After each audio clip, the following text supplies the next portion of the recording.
Good morning, everyone, and welcome to the Growing Up in Scotland Conference 2022. I'm Bruce Adamson. I'm the Children and Young People's Commissioner Scotland, and I'll be chairing the day. We've got an incredible event ahead of us with some phenomenal speakers. So I'm really looking forward to getting on with the discussion. You'll all be quite familiar now, I'm sure, with the Zoom webinar model. There will be information posted in the chat for you. And if you want to get involved in asking some questions, please use the Q&A function down the bottom. The event is being recorded and live streamed on YouTube. So hello to everyone watching on YouTube. Also means that those of you that miss any of the details today can go back and watch that at a later stage. And if you'd like to join the discussion on Twitter, the hashtag that we're using is hashtag #GUS. Capital C Conference 2022. Someone will post that in the chat for you, but GUS Conference 2022 with capitals for GUS and a capital C for conference. The Growing Up in Scotland study is absolutely amazing. It's a really important human rights tool that sets out the experiences of school, of educational aspirations, of mental health, poverty, life satisfaction.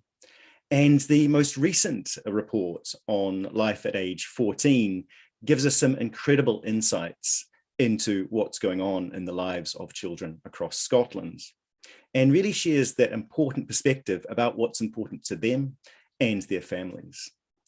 Data collection and research have been identified as part of the general measures of implementation of the United Nations Convention on the Rights of the Child. Only by having this type of information, and I think longitudinal studies are particularly useful, do we know what's happening. And that allows us to do the very important human rights work of ensuring that law, policy, and practice fulfill children's rights.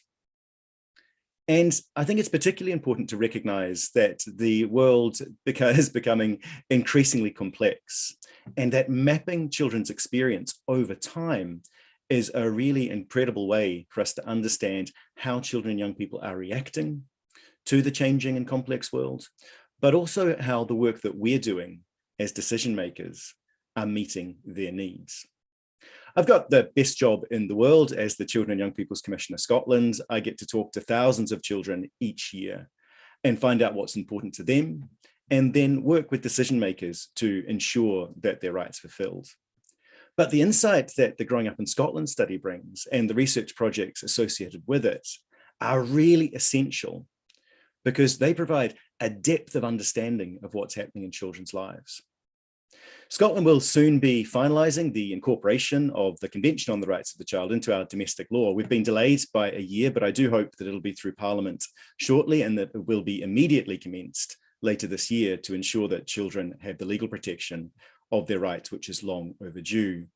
And that incorporation of rights will make the Growing Up in Scotland study and other research like it even more important, as policymakers and duty bearers across Scotland will be under additional obligations to ensure that they can demonstrate that decisions that they make are based on the experience of children and young people, that we're using our resources, all available resources, to the maximum extent possible, and so that children's voices and experiences are at the heart of decision making. And so the Growing Up in Scotland study and the data from it will be really essential to things like children's rights impact assessments and children's rights impact evaluation, and the way in which budgets are set, and the way in which we include children and young people in all of our decision making. And so I'm delighted therefore to move to our first speaker, our keynote speaker, who is the Minister for Children and Young People, Claire Hoheim, MSP. The Minister was previously the Mental Health Minister and brings a huge amount of experience from over 30 years as a mental health nurse, and particularly her specialism in perinatal mental health and setting up the first mother and baby unit in Glasgow in 2004.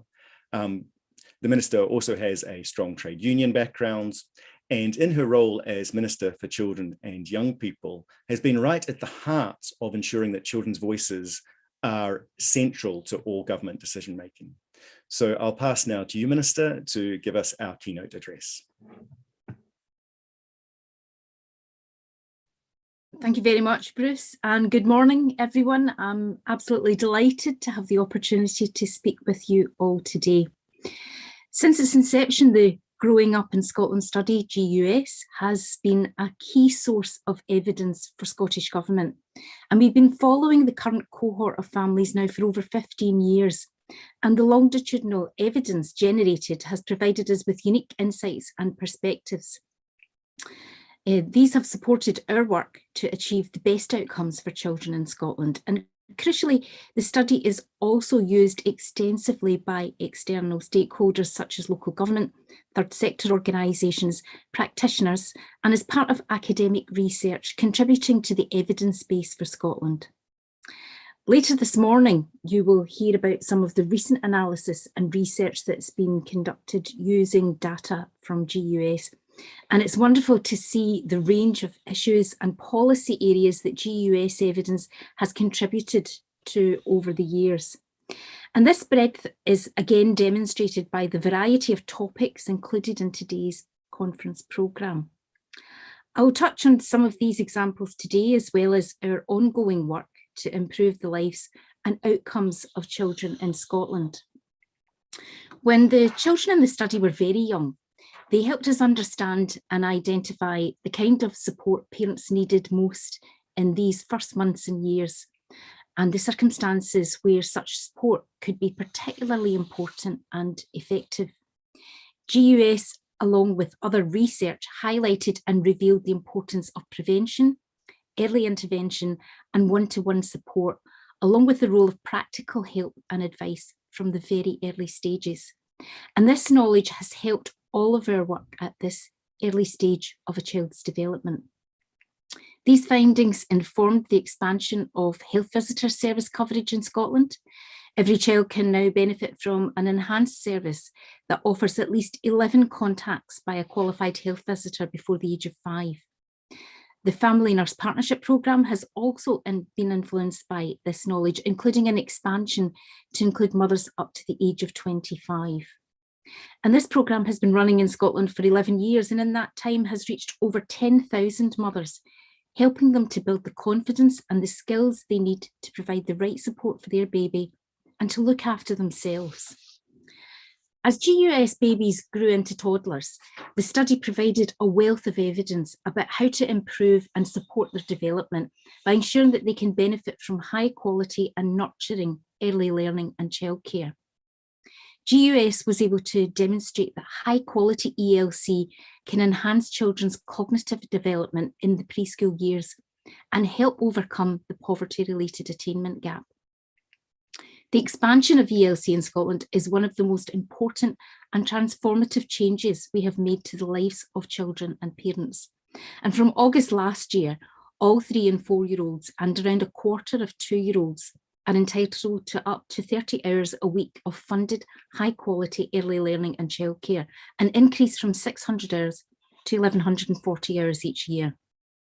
Building on this, we're now beginning to work on planning the further expansion of free early learning and childcare to 1 and 2-year-olds, starting with children from low-income households. And this supports our aims of ensuring children's development, increasing family well-being, and enabling more parents and carers to have the opportunity to be in work, to be in training, or to study. And GUS has provided us with a range of invaluable information about how the family setting where children grow up in Scotland, including the role of the immediate environment, the relationships within the home, and the way parents interact and engage with their children. The role of fathers was shown to be particularly important and informed our decision to continue funding initiatives delivered through the Fathers Network Scotland. The crucial role of grandparents, especially for those children living in disadvantage, has also been highlighted in GUS findings. Among messages about parenting roles, there have also been key findings about parenting style.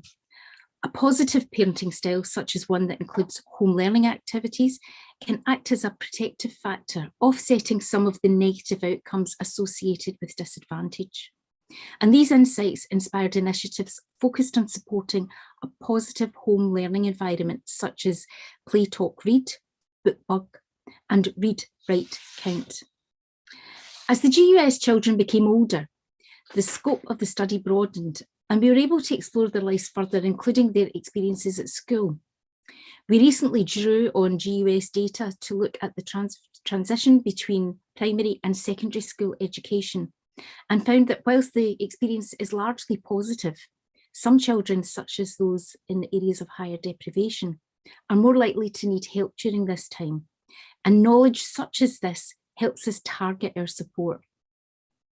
We also know that school-age childcare plays a vital role in supporting access to the labour market of parents and carers and enabling equality of opportunity for children. GUS is one of the data sources that can tell us about how families use school-age childcare, including the barriers to access. And we've committed to building a new system of wraparound school-age childcare with the aim of supporting parents, particularly those on low incomes, to work, train or study, as well as giving children opportunities to play and to socialise, which can benefit their attainment, their learning and their well-being. GUS is an important source of evidence to help us understand the prevalence and impact of adverse early life experiences such as abuse, neglect, or parental imprisonment. And we know that these experiences can have a detrimental impact on the development of children and continue to affect them throughout their lives. Later this morning, you'll hear about adverse childhood experiences and the relationship with childhood offending. Previous research drawing on GUS told us that access to transport can mitigate adverse experiences for the poorest young people, which helped inform the recent launch of the free bus travel to under 22s across Scotland. And this initiative will improve access to education, leisure and work, while supporting the adoption of sustainable travel behaviours early in life and helping achieve our climate change goals. Later today, you'll also hear about the prevalence and nature of domestic abuse amongst families in Scotland, unfortunately still too common an occurrence, especially for vulnerable and disadvantaged mothers and children. Our vision is of a strong and flourishing Scotland wherein all individuals are equally safe and respected, and where women and girls are live free from all forms of violence and abuse, as well as the attitudes that perpetuate it. In our most recent programme for government, we've committed £100 million to support frontline services and focus on prevention of violence against women and girls from school onwards. Over the past 2 years, we have witnessed the pandemic and the significant impact on the well-being of children and young people in Scotland. The GUS children were no exception, with the majority experiencing major disruption to their exams. We know that the impact of school closures had a highly disruptive impact on children, with those in low-income households experiencing challenges with digital technology, access to creative experiences and resources, and having adequate space to learn at home. There have also been negative impacts on activity levels and physical health, as well as mental health and overall well-being. The experiences of young people entering further education, training or employment has also been significantly affected. Our COVID recovery strategy sets out plans to tackle these harms. The launch of the Whole Family Wellbeing Fund and planned improvement to whole family support services demonstrate our commitment to a holistic approach. We will also invest in sport and active living, weight management programmes and mental health services. And we plan to make up for the opportunities lost to young people during the pandemic by delivering our Young Persons Guarantee, where those aged between 16 and 24 will have the opportunity to study, take up an apprenticeship, job or work experience, or participate in formal volunteering. The pandemic also disrupted the delivery of the GUS study as interviews could no longer take place in person.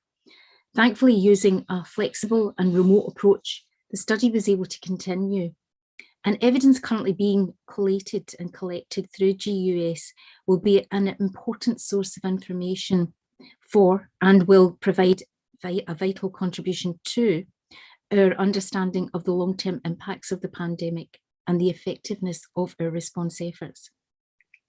We've now reached the point where the GUS children are no longer children anymore.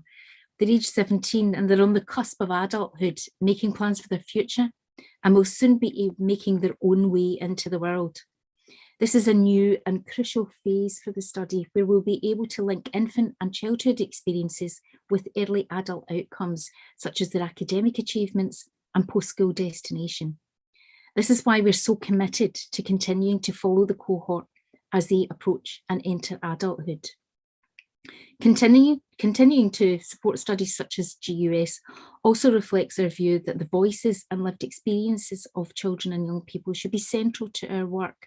This is a key part of upholding the rights of children and young people, and we remain committed to incorporating the United Nations Convention on the Rights of the Child into domestic law.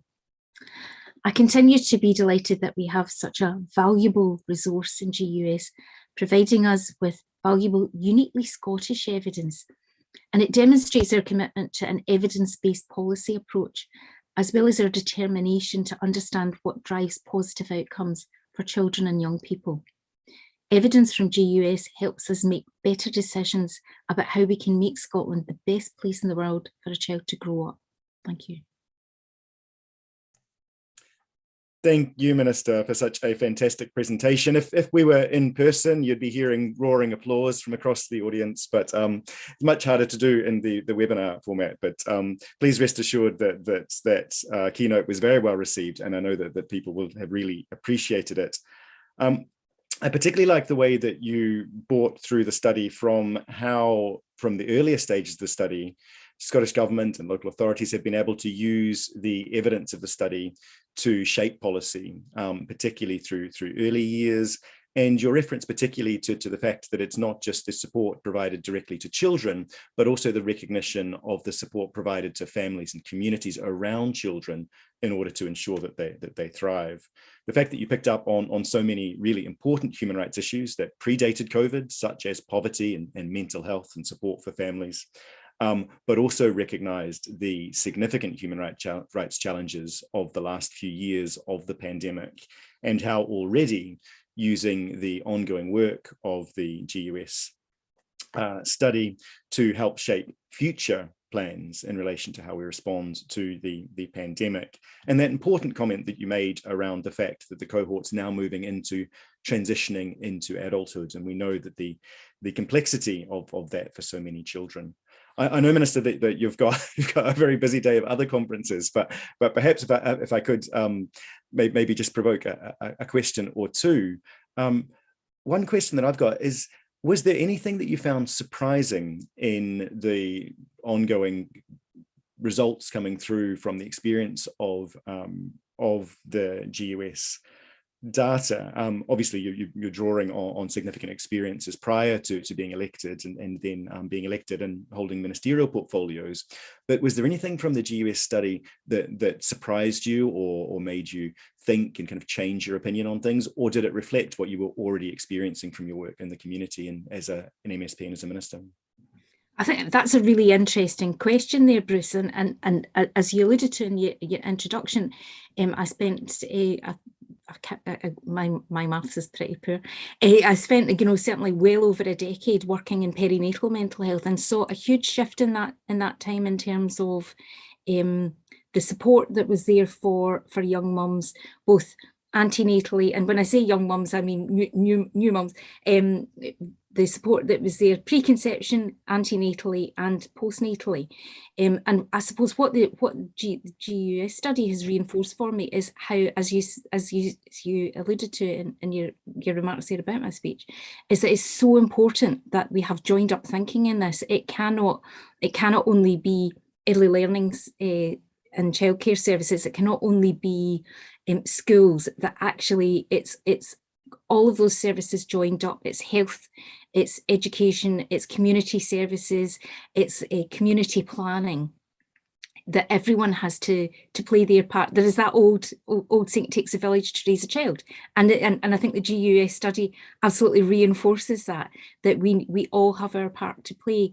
And I'm very excited to see the study, and particularly to look back and see where we've come from and track those children's progress. There are not many studies that do that. We tend to get a snapshot of a moment in time.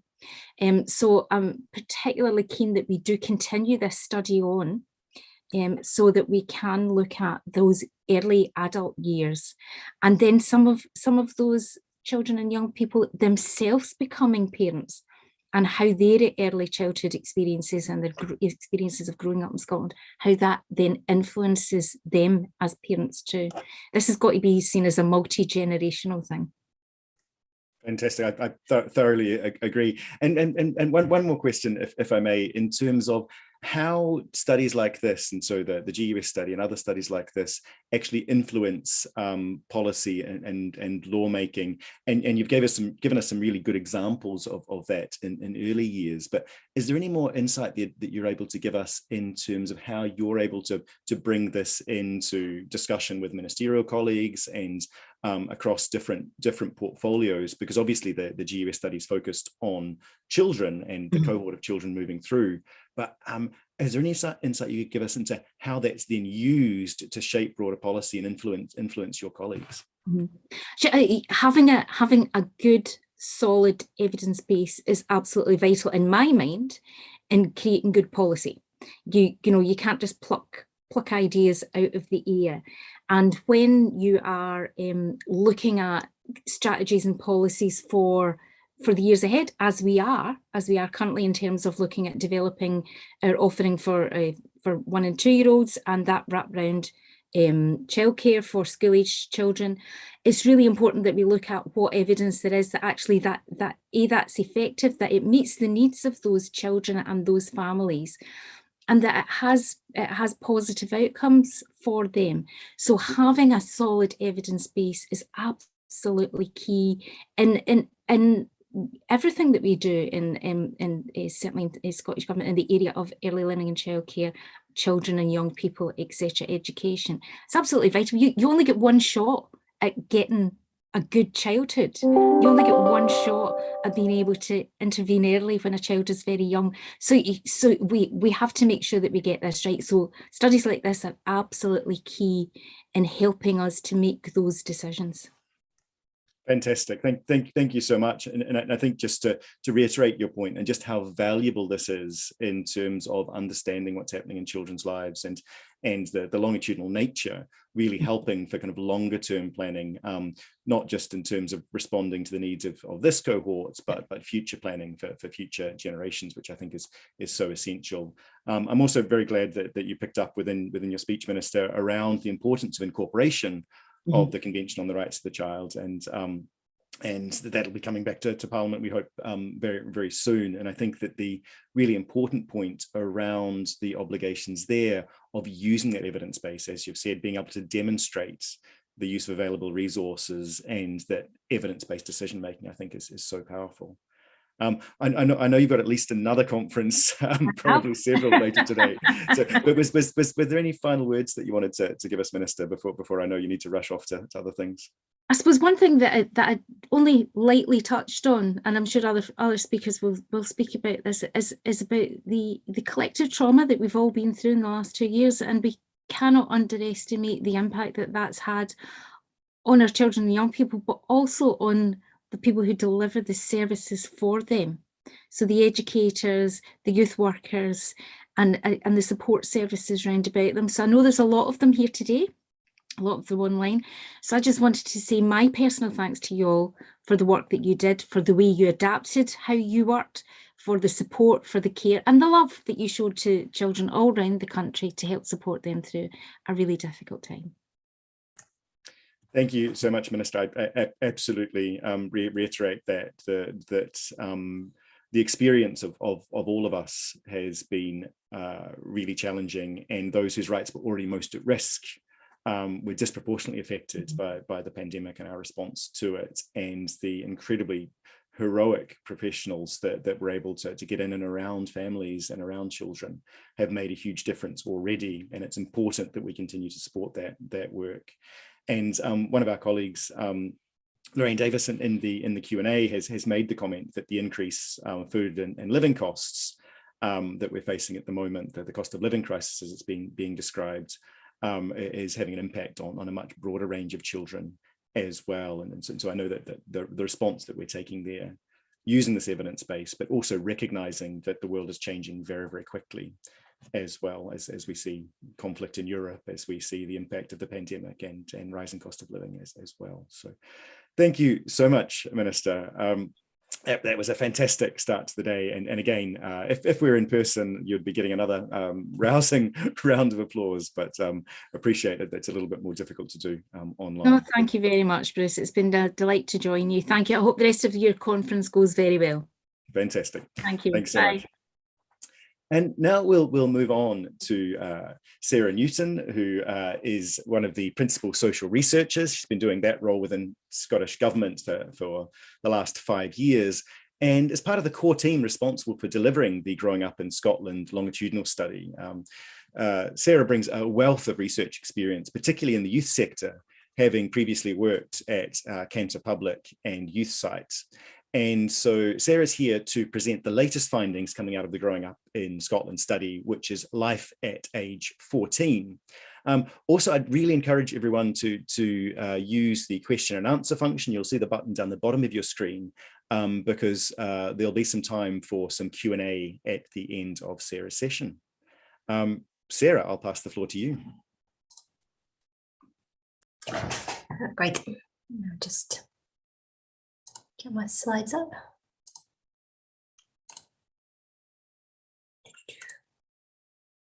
I hope. Is that working? You can see the slides, Bruce? Yes, that's come up perfectly. Excellent. Okay, well, good morning, everyone. As Bruce has mentioned, I'm Sarah Newton, so I'm the survey manager for Growing Up in Scotland at the Scottish Government, in this post since September 2020, which is pretty young in Gus years. There's been a lot of other people in this post looking after Gus. So I'm responsible for commissioning and managing the study, working with ScotCen who deliver it. So today I'm going to present findings from our most recently completed sweep of data, which was sweep 10. So this sweep Gus is the best available data source for young people of this age group in Scotland. So the findings I'll be sharing are kind of the best things that we know about 14-year-olds in Scotland at the moment. So this is these findings are from a report that we published in February. So the report covered views on school, parental and peer relationships, risky behaviours, physical and mental health. And the report is really just descriptive stats from the data set. And the idea behind it is to showcase the data that we collect in the hope that other people will then be able to take it and kind of do maybe slightly more interesting things than we've done here. But hopefully this is still kind of useful information. So the report has full analysis by sex, disability and SIMD quintiles. It also contains findings from young people and their parents. So we ask questions to both at this sweep. But first, just a word on the methodology. So as with other sweeps, sweep 10 was face-to-face. There was an interviewer-led section and a self-completion section. There was a cognitive assessment and there were height and weight measurements.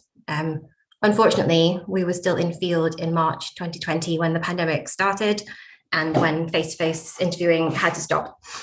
So we paused and then we resumed, swapping the face-to-face, the interviewer portion for a telephone interview and swapping the self-completion for a web survey. But then unfortunately, we weren't able to collect height and weight information or do the cognitive assessment. So the table there shows the response rates that we achieved, which overall were good and kind of what we wanted. But I think it should be noted that, there were the remote elements performed less well. So there is some missing response in the data set. And also that some of the fieldwork was done kind of once the pandemic had started. So it's just something to bear in mind when working with sweep 10 or looking at results that I'll present now. So first, just a couple of things from about school, about young people's attitudes to school. So we asked young people a range of, we showed young people a range of statements. We asked them how often they applied to them. And the results are kind of pretty positive overall. So the vast majority said that they always or often try their best, that the teacher treats them fairly. Only a small proportion said they always or often hate school or misbehave. And then slightly more middling results.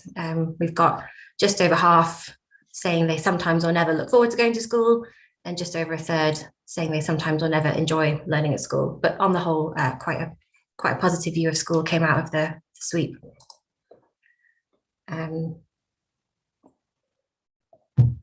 So the young people were mostly in S3 when we asked them what they wanted to do or what they saw themselves doing after S4. So just around half wanted to go to university, another 15% wanted to go on to college, and quite a large minority, 21%, said they weren't sure what they wanted to do. And there were some quite big differences here between girls and boys. So girls were more likely to see themselves at university or college, and boys more likely to choose any of the other options, including to say that they weren't sure what they saw themselves doing. So now I'll just move on to relationships with parents, kind of parenting style. So we showed the same set of statements to young people and to parents about the parental-child relationship. And this chart shows the percent that said the statement was always true for them. So 2/3 of young people said it was always true that their parent pays attention to them, listens to what they have to say, or asks if they know something's bothering them. About half can talk to their parent when they have a problem, and just over a third could share thoughts and feelings with their parent. And if you look at the parent response, you can see that they're not as positive about the relationship as their child is, with the exception of the middle statement asking if they know something is bothering them. And we also found that boys were more likely than girls to say it was always true that they could talk to their parents with a problem and that their parents pay attention and listen to them. So we also asked parents how confident and competent they felt, and also how close they felt to their child. So the vast majority of parents felt either very or moderately competent and confident. Parents of a disabled young person were less likely to feel very competent and confident. And similarly, the vast majority of parents felt extremely or very close to their child. In this case, parents of a disabled young person were more likely to feel extremely close with their child, as were parents of girls compared to parents of boys. And we also asked about non-resident parents, which just over a quarter of young people in the study had. So we asked about the amount of contact they had with that parent. Just over 2/3 had face-to-face contact at least once a week or more, but about 1 in 6 don't have any face-to-face contact, and a similar proportion didn't have any telephone, text, or email contact either. So we also asked whether they wanted to see their parents more or less than they do currently. About half were happy with the level of contact they had, 38% wanted to see their parent more, and 11% would actually prefer to see their parent less often. So just moving on now to peer relationships and some risky behavior findings. So young people were asked about their experiences of bullying in the ways shown on the chart. And so most young people hadn't experienced any bullying in the form of being left out of games and chats, or shoving, pushing, or hitting, or cyberbullying. But just half of young people had experienced being called names or made fun of. And for nearly a fifth, that was happening at least once a week or more. So then we also asked about peer pressure. And you can see that the vast majority, or 80% plus, said they didn't feel any pressure to take drugs, have sex, cause trouble, or break rules at school or home. And then around a third are feeling some pressure to act tough or hard, and that was more likely to be boys than girls.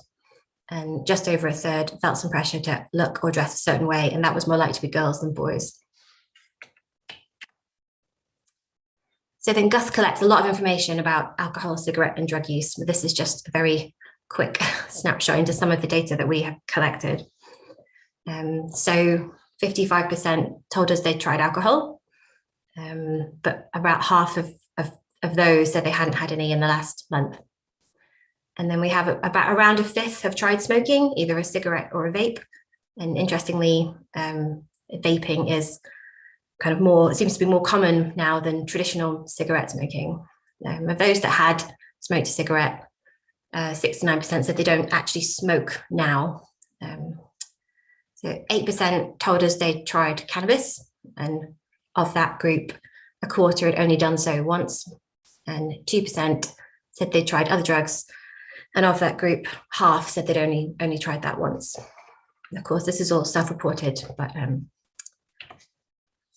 so then moving on to antisocial behaviors. So 7 out of 10 young people said they hadn't engaged in any antisocial behaviors, and that was more likely to be girls than boys. And the ones that had engaged in antisocial behaviors, it was more likely to be things like hitting, kicking, and punching, or being rowdy, or even stealing money. Less likely to be the kind of more violent options, such as using force or carrying a knife. There's only very small proportions said they'd done that. And we also asked about sexual experience. So 2/3 of young people said they had had no sexual experience at all. A quarter said they'd had a small amount. And then the remaining 10% had either had some or more experience, including sexual intercourse. And separately, 30% told us they'd had a boyfriend or girlfriend in the last 12 months. And then on the right are results from a question we asked to parents about whether they had spoken to their child about sex, either once or more than once. So you can see that most parents have had some sort of conversation with their child, but it's more likely to be about kind of sex in general, less likely to be about contraception or safe sex or sexual orientation. So just move now to physical health. So we asked young people and their parents how much physical activity they do in a week. Only a very small proportion of young people said 0, only 5%, but also only 1/3 were meeting the NHS recommended average, which is 60 minutes per day, 7 hours per week. And that was more likely to be boys than girls. And you can also see that parents in general are less active than their child. And so looking now at general health, so most young people rated their own general health as excellent or very good. A quarter said good, and then we've got only 8% and 1% saying fair or poor. And parents, again, less likely to rate their own health as positive, but still most of them are either excellent or very good. Then we have a couple of interesting questions about perception of body size and whether young people are happy with how they look. So we asked young people, kind of if they thought they were the right size or too fat or too thin. And about half thought they were about the right size, just over 1/3 thinking they're too fat, and the remainder thinking that they're too thin. And we see some quite big differences here between boys and girls. So boys are more likely to think that they're the right size or too thin. Girls more likely to think that they're too fat. And we see a similar pattern on the chart below about perception of looks. So, I mean, overall, 3/4 of young people are either very or quite happy with how they look. So that is actually quite positive. I think only 4% not at all happy. But boys were much more likely to say very happy than girls, and girls much more likely to be either not very happy or not at all happy with how they look compared to boys.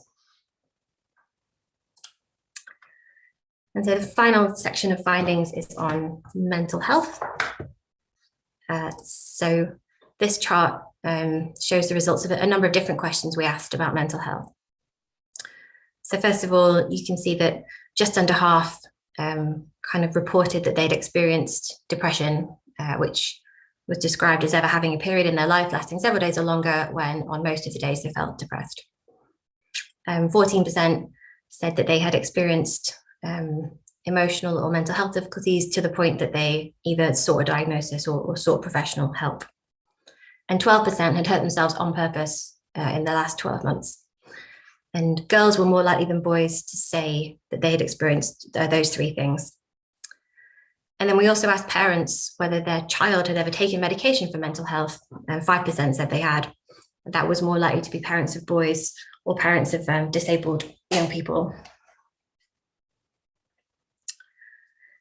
And so we also included in the survey the life satisfaction statements, asked kind of how often they applied to them. And And most young people felt that it was always or often the case that they had a good life, had what they want in life, or their life was just right. And only a small proportion, less than 10%, wished that their life was different, always or often. But girls were more likely to wish their life was different, and they were less likely to say that things were just right or they have a good life. And disabled young people were also more likely to wish their life was different, and less likely to say that they have what they want and feel that they have a good life. There were also some differences here between the SIMD quintiles, which you could find in the report. And so the final findings are on sleep. So we asked young people how much sleep they get on a school day and a non-school day. And the NHS recommendation is 8 to 10 hours for this age group. So we've got just under 2/3 meeting that on a school day and a non-school day. On a school day, only a very small proportion are sleeping more than that. And in fact, we've got 37% sleeping less than the recommended amount. And you can see that they tend to sleep a bit longer on a non-school day, with 15% sleeping for longer than recommended. And so we also asked young people how long it takes them to fall asleep. And most could fall asleep within half an hour. Only a very small proportion, 6%, saying it took them more than an hour to fall asleep. And so finally, I just wanted to plug the other data that we collected from Sweep 10. So there's more in the report. From the young person, there's screen time, extracurricular activities, puberty. For parents, there's more about contact with school, involvement in school activities, their own mental health, and other things. And then in the data set, there's a lot of information about the household. We've also collected information about the ACEs experiences of parents this time. There's height, weight, and BMI for the young person, and the cognitive assessment as well. And then also for those that took part in the survey, once the pandemic had started, some questions were included about their experiences. So for a subset of the study, we have information kind of about what was going on in the first lockdown, which I don't think anyone has analysed yet. So it'll be hopefully something interesting in there. But that's it from me. Fantastic. Thank you so much, Sarah. That was really amazing to actually give some life to the study that really helps us see what it means for this cohort.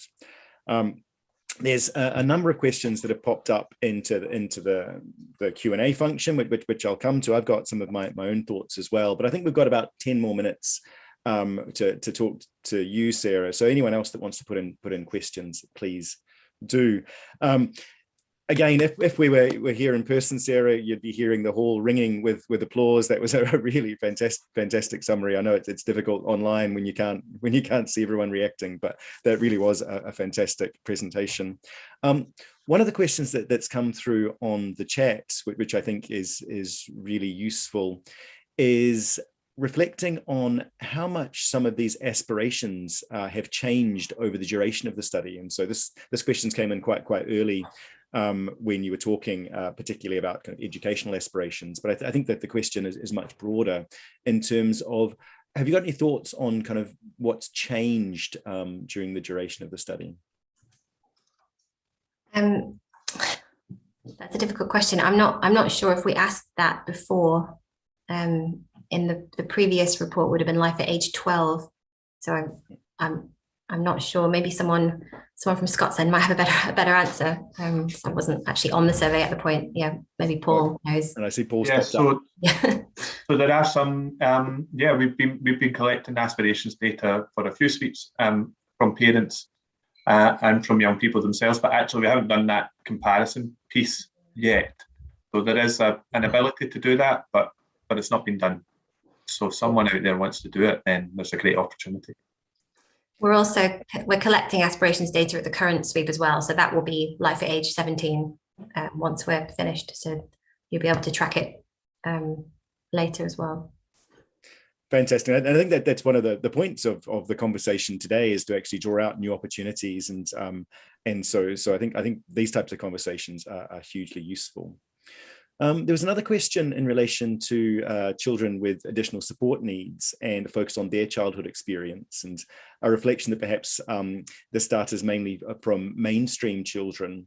And one of our delegates was saying that they work in an after-school service for children with complex additional needs, and perhaps feels that their experiences aren't properly reflected.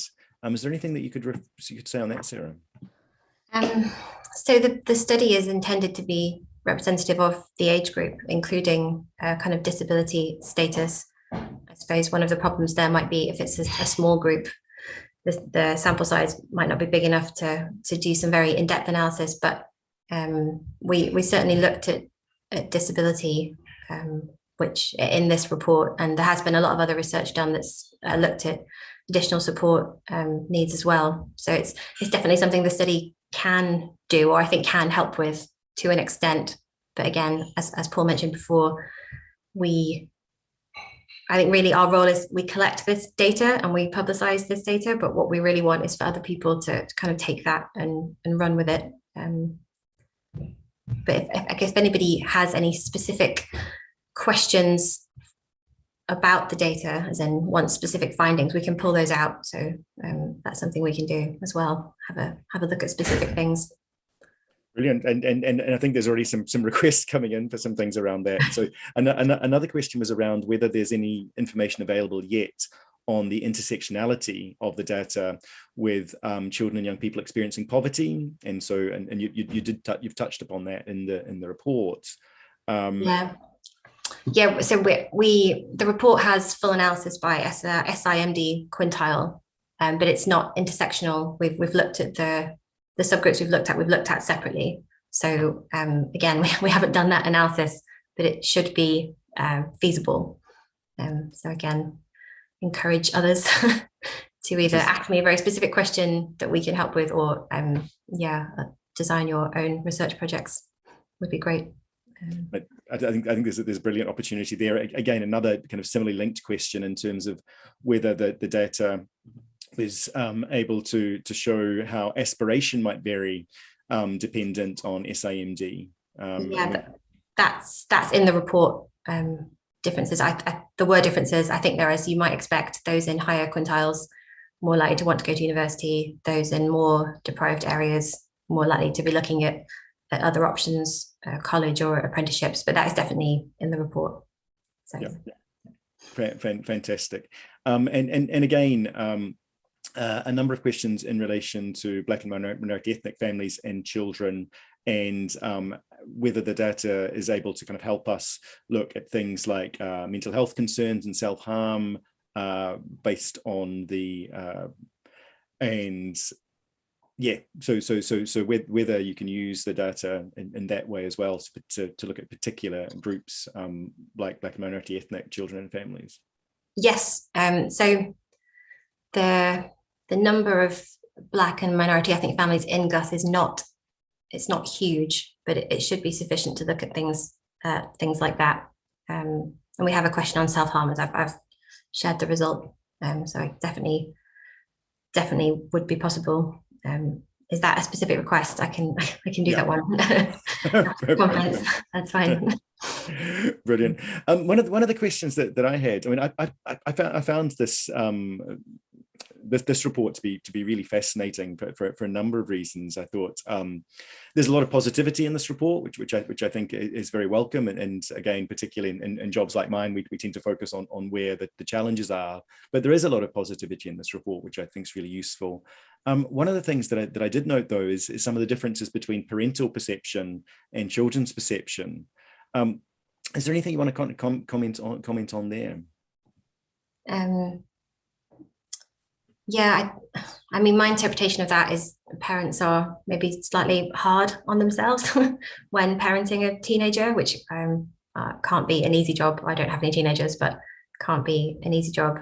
So I would kind of hope parents might see the results and see that the young people are responding more positively than them, and that might be something that they can take away and learn from. What we haven't done is looked at whether the parents who think they're doing a bad job, whether their children agree. So, you could look at it in that way. We haven't done that. That was something we were thinking about doing.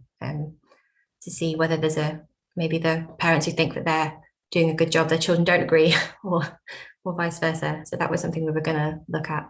I think it's fascinating. I did find that surprising, that I thought teenagers might not be so positive about their parents, but on the whole, they were in our study. Yeah, and again, on positive on school as well, which I think is really interesting. Often there's a perception that maybe children don't like school, but they hugely do. I think that point about a real positive that can come out of this is, for the vast majority of children, very positive reflections, even in these teenage years, which again can be challenging with lots happening in your life.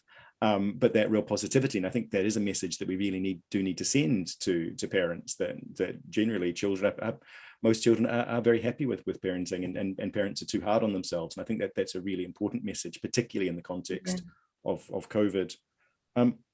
Another kind of thought that I had, and there are a huge number of questions coming in, and we won't cover them all, but during the day we'll pick up some of these themes. But one of the questions that I had was that obviously this is based on self-reporting, and so is there anything interesting that we know already in terms of the difference between kind of self-reporting and other forms of evidence, and in terms of whether they correlate? I'm thinking again particularly around expressions around kind of harmful behaviors and things. Well, I think someone has asked actually whether we've compared to other surveys, and we have looked at the findings about substance use compared to other surveys, but they're also self-reported. So I'm not aware of something that would tell us what proportion of young people had been drinking that isn't self-reported. It would be really interesting to see, because I would imagine there isn't an underreport. So when young people do the survey, even in the self-completion section, they're in their parents' home, they're doing it for an adult. So you might imagine that they might underreport a little bit, but I don't think we know that. And as far as I'm aware, other sources of evidence would have the same problem, although someone can correct me if there is something else that I'm missing. But I mean, we do our best to get the most truthful answer. So all those sensitive questions where you think there might be a bias are done as a self-completion or a web survey. So they're not actually telling the answer to an adult. But it's a problem with survey research, I suppose, in general. Absolutely.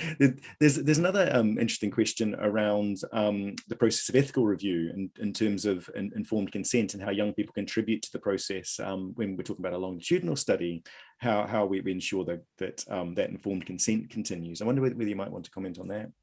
Yeah, so young people, obviously at the beginning it was parental consent, because young people were babies and not able to consent. But since they've been taking part themselves, which I think is from age 8, although maybe Paul could correct me, then they have the option not to take part if they don't want to. So even at the most recent sweep, if the young person doesn't want to take part, they don't have to. But if the young person did want to take part, well, at the current sweep in field, if the young person wants to take part but not the parent, the young person can take part. They don't need the parent to do so. In terms of ethical review, we have our own internal ethical review, but it's also reviewed by the ScotCen, NatCen ethical committee as well. Brilliant. Maybe Paul's going to add something better.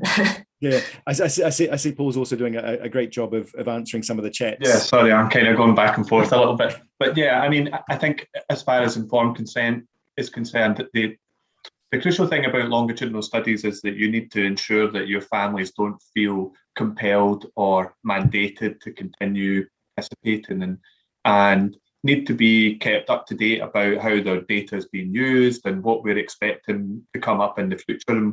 And we try and do that through regular means of communication. And for as long as the young people, the children and young people have been involved, we've designed communications targeted at them.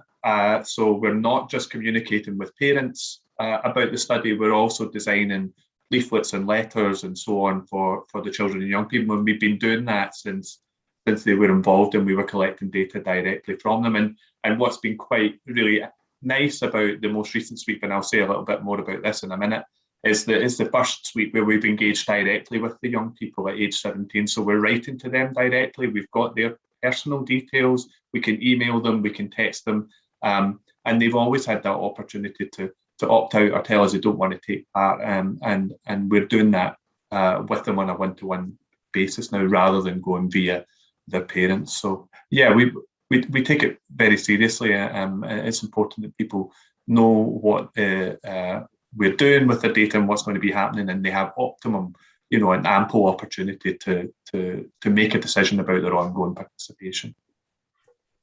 Brilliant. Thank Just to say that if they do decide to participate, but they don't like particular questions, they don't have to answer those either.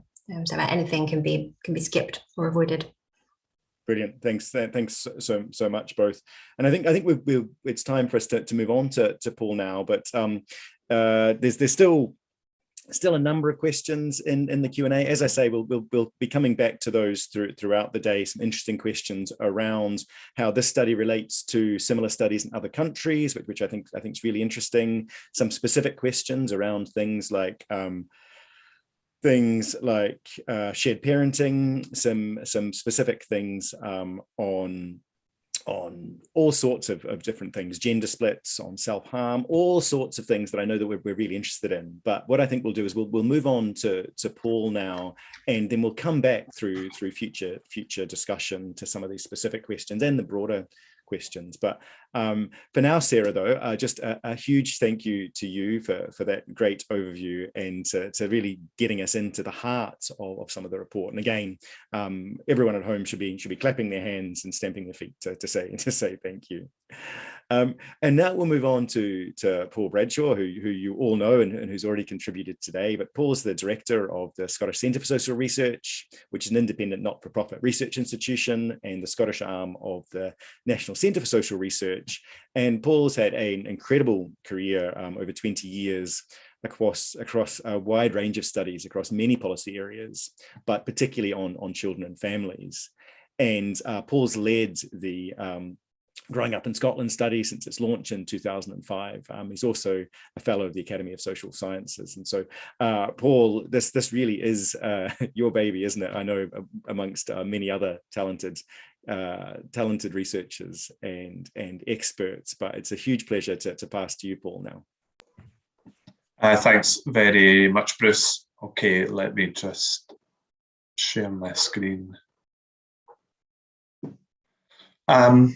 Yeah, thanks. And thanks so much for everybody coming along and for your engagement so far in today's conference. It's really fantastic to be able to get together again, even though it's virtually, and talk about the study and stimulate some discussion about our findings and data so far and where the study might go in the future. So it's my role today just briefly to give you a bit of a general update for those of you who maybe don't know that very much about the background of the study, to touch on that just a little bit, talk about the data that's available, how you can get your hands on it, what we're doing currently, what we've done recently, and what we might be doing in the future.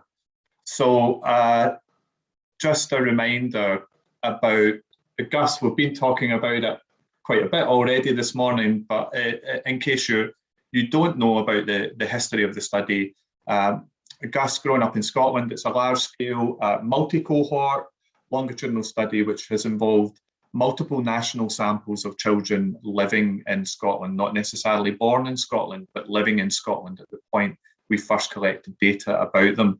And to date, we've had 3 nationally representative cohorts involved, listed on the slide there, that we call them Birth Cohort 1, Birth Cohort 2, and Child Cohort.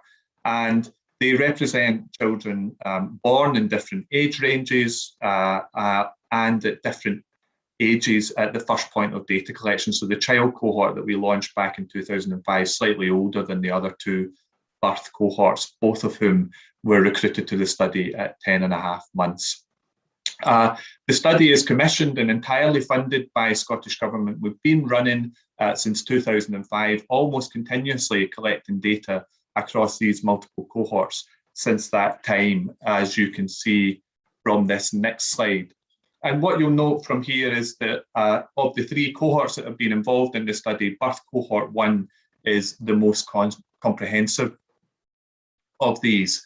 It's the cohort on which we've collected the most detailed data, launching in 2005 when the children were aged 10 months old. These were all children born in 2004 and 2005. And we're currently in field collecting data from them at age 17. So the majority of them in 6th year, the final year at school. Some of them, of course, have left already and are already at college, university and employment apprenticeships and so on. So we're having a fantastic time catching up with them. The other two cohorts, a little more short-lived, the child cohort specifically used to gather time series data on that slightly older age group when the study launched. The second birth cohort followed for a number of years before the focus was settled on birth cohort 1. And over that period of data collection, we've gathered a whole host of data using multiple different methods, from face-to-face interviews, using our survey interviewers, using paper questionnaires, online questionnaires, telephone interviews. Our principal source of data up until this week really has been the child's main carer, and that has very often been the child's biological mother, which stems from attempting to interview the biological mother in the very early sweeps to capture data on the pregnancy and birth. And then what we tend to do with the parent is try and speak to the person that we spoke to in the previous sweep. But of course, we capture data in main carer from grandparents, from fathers, from adopted parents, from foster carers, and so on, whoever is deemed to be the main carer of the child at that time. We've also captured data from partners of main carers, from the children, the cohort children themselves, of course, from age 8, they've been completing questionnaires from them. We have objective measurement of the child's height and weight. We also have the mother's height and weight, a key point as well. We measure cognitive development through objective assessments too. So that's all of our primary data collection, or survey data collection, if you like. And on top of that, we are linking, actively have done and continue to link the survey data to a range of administrative data sets that you can see there. So we've linked to health records, we've linked to education and school records already, and some information about early learning and childcare centres that the cohort children attended. And we're in the process of setting up further linkages now to attainment data held by SQA. So we'll get all the exam results, the certification details of the cohort children. And we're also linking to data gathered by Skills Development Scotland on careers advice and post-school destinations. So you may be familiar with that data. It's used to produce statutory publications on positive destinations. So we're hoping in the process of linking to those too. GUS, of course, a multidisciplinary study. Sarah's presentation gives a really good overview of the data that we've collected at age 14, but of course the data goes back a long way, and over all of that time, we've gathered information on a whole host of topics. It really is a very wide multidisciplinary social science endeavour, and what that means is that GUS data has the potential to inform a wide range of different policies in a very wide range of domains, I think, as the Minister gave a good account of earlier. So that's a really positive position for us to be in. And of course, much of these data, almost all of it, is already available, and you can access it via the UK data service. So all of the survey data right up to age 14, so Sweep 10, for each of the cohorts is available under special license from the UK data service. You can apply to use that. Alongside that, we have selected geography variables, so you can get data zone, intermediate geography, local authority indicators under secure license. And we also have some care inspectorate administrative data on the inspection data, quality data of the early learning and childcare settings that the cohort children attended on UKDS. And of course, we've got the education and health admin data. It's not on UKDS. There's a separate application process for that. And if you're interested in utilising that education and health data, please do get in touch and we can advise you on that process or take a look at the study website. I wanted to say just a little more about Sweep 10 or Age 14 Sweep that Sarah presented on, and she did touch on this a little, but it was quite a challenging sweep for us. We were about 80% through our in-home, face-to-face, predominantly face-to-face field work when the pandemic hit in March 2020 and we went into lockdown, and we had a period of pause whilst we translated and adapted the study in order to continue the data collection, but doing so without going into people's homes or visiting their addresses even. So we had a whole host of instruments that we were using in our in-home data collection. We had a household questionnaire and a parent interview, parent self-completion. The young person themselves were doing an interview and a self-completion. We were also measuring their height and weight and taking some cognitive assessments. And we had a paper partner questionnaire. So these were in-home, designed to be carried out by an interviewer. CAPI there just means computer-assisted personal interview. CASI is computer-assisted self-interview. So the young person, the parent, does that on the interviewer's laptop. So we adapted these, as you can see in the right-hand column, either to telephone instruments conducted again by our survey interviewers or web-based questionnaires. And so we were sending invites to the young people's elements via the parent. So they had their own emails addressed to them, but we didn't hold email addresses for young people at this time. So we were having to communicate and engage with young people via the parents. So very challenging, but lots of surveys that were in field, and indeed lots of cohort studies like our own had to make these adaptations. And we were, although response rates were lower for these remote elements, they were still very encouraging. And we've gathered some really robust data from the remaining cohort over that period. But what are we doing now at Sweep 11? So our young people were mostly age 17. Many of them are still at 6th year at school. They'll just be finishing up now. In fact, many of them have left. Now, of course, we're nearing the end of term.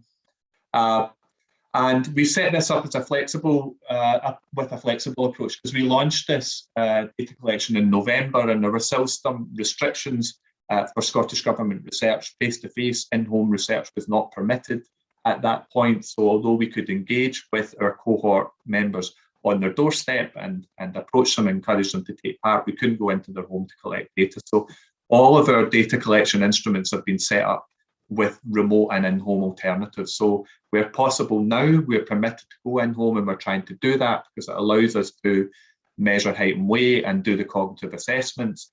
But where that's not been possible, we were only able to go in-home from April.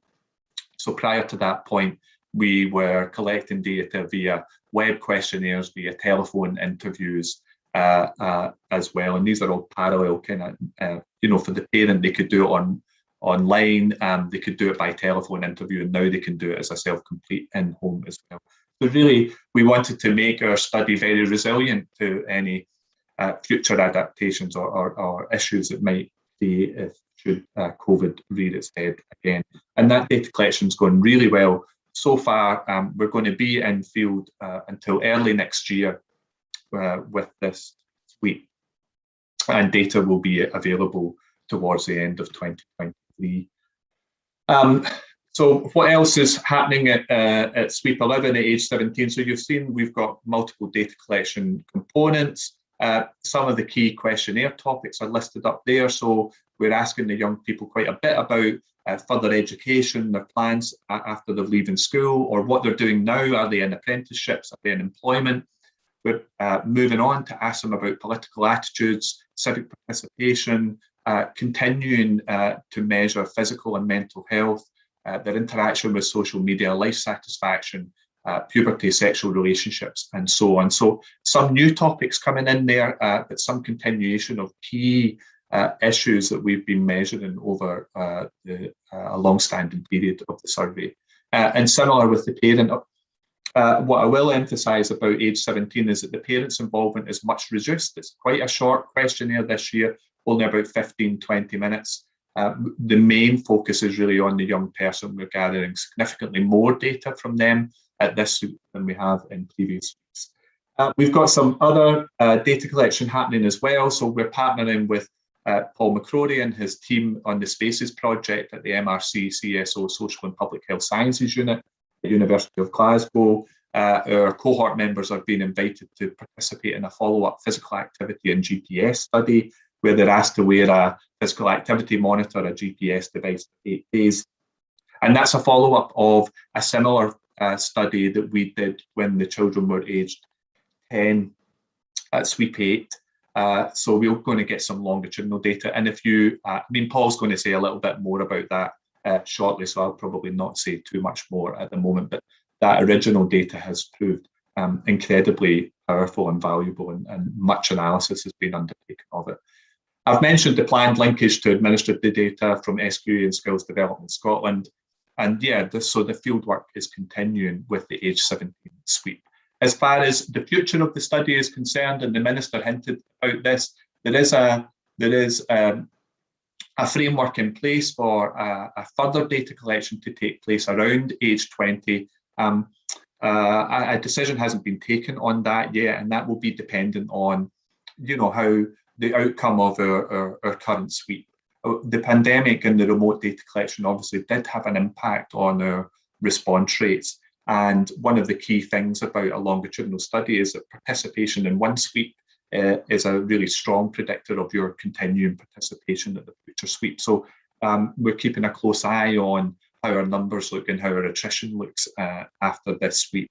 And we'll do whatever we can to maximise response to ensure, and hopefully that a further sweep at around age 20 will be feasible.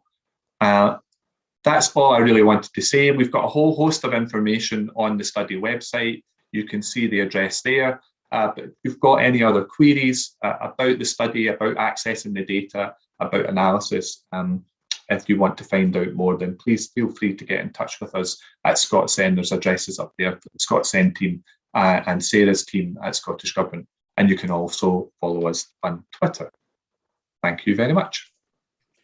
Fantastic. Thanks so much, Paul. I think there'll be a lot of people taking you up on that offer to be contacted based on what we're seeing in the chat. But again, I'll need you to imagine the rousing applause kind of flowing through the hall that we would have been in, but for the fact that we're online. So thank you so much for that presentation and your ongoing work and leadership on this study, which is so important. We are coming up to the comfort break, but I maybe just wanted to have one reflection from that had been picked up in the comments, which was around the comparison to surveys like this in other countries. So where examples given in the question were kind of in France and Denmark. I know New Zealand has one as well. And how much contact you're having with them, particularly in the context of what you were telling us about the way in which you've built in resilience to the Growing Up in Scotland study and the way in which you adapted during COVID. Is there much kind of collaboration with colleagues in other countries doing the same work? Yeah, there is, Bruce, and in fact, there's a fantastic level of collaboration. We were very fortunate that probably in about 2008, 2009, maybe slightly later, the then director of ELF, which is a longitudinal study of French children, and the PI of the Millennium Cohort Study, Heather Joshi, put a bid in to a European fund to set up the European Child Cohort Network. And that it provided some funding to bring together multiple cohort studies from across Europe, including ourselves, Growing Up in Ireland Millennium Cohort, but then ultimately studies from Australia and New Zealand and some of the cohort studies from America, to themed workshops hosted in European countries, where we really established mutual interests and shared methodology and findings. And there was a big focus on study design and how you ensured your study could be a success. And that has set up a really good basis for ongoing collaboration and engagement. And the Society for Longitudinal and Life Course Studies, which has been set up during the period that we've been running Growing Up in Scotland, has now taken on some of that responsibility for supporting continued international engagement and collaboration. I know there are colleagues on this morning from Growing Up in Ireland, for example, and we routinely attend their conferences, and we're in touch on a regular basis about these sorts of issues. And particularly during the COVID, during the pandemic, when we were having to make these adaptations, there was lots of sharing of what people were trying and how they were succeeding, and the different methods we were using. So I found that incredibly valuable, and I think others are too, and I hope it will continue, and I'm sure it will for a long time yet. Fantastic. Thanks so much, Paul. Again, as Children's Commissioner in Scotland, I work very closely with the Children's Commissioners across Europe and globally. And I think that this is really important that we're able to link in and share our approaches, particularly when we're having to adapt the way in which we work with things like COVID. I had another question around the very quickly changing world, the fact that when this cohort began, I don't think we could have envisaged the increased role of kind of social media and the way in which technology's changed our lives. But perhaps we'll maybe come back to that discussion a little bit later, because I don't want to cut into the coffee break. But I also see, again, huge interest in the Q&A, so please keep that up. And I know that you and colleagues will be engaging directly in those chats in the Q&A. And we'll have opportunity later on for more discussion as well. So I think we'll rush to our break now, because I know how important that is when we're working online. So a huge thank you to you again, Paul, and a huge round of applause for Paul. And we'll now move into our 15-minute comfort break, a really good chance to get away from your screens, stretch your legs a wee bit. And we'll reconvene at 11 o'clock, and we'll hear from Dr. McCrory, who we've heard mentioned already, and some of the research that's coming out of the data from the GUS study. So enjoy your coffee and enjoy your break, and we will see you back in 15 minutes at 11 o'clock. Thanks.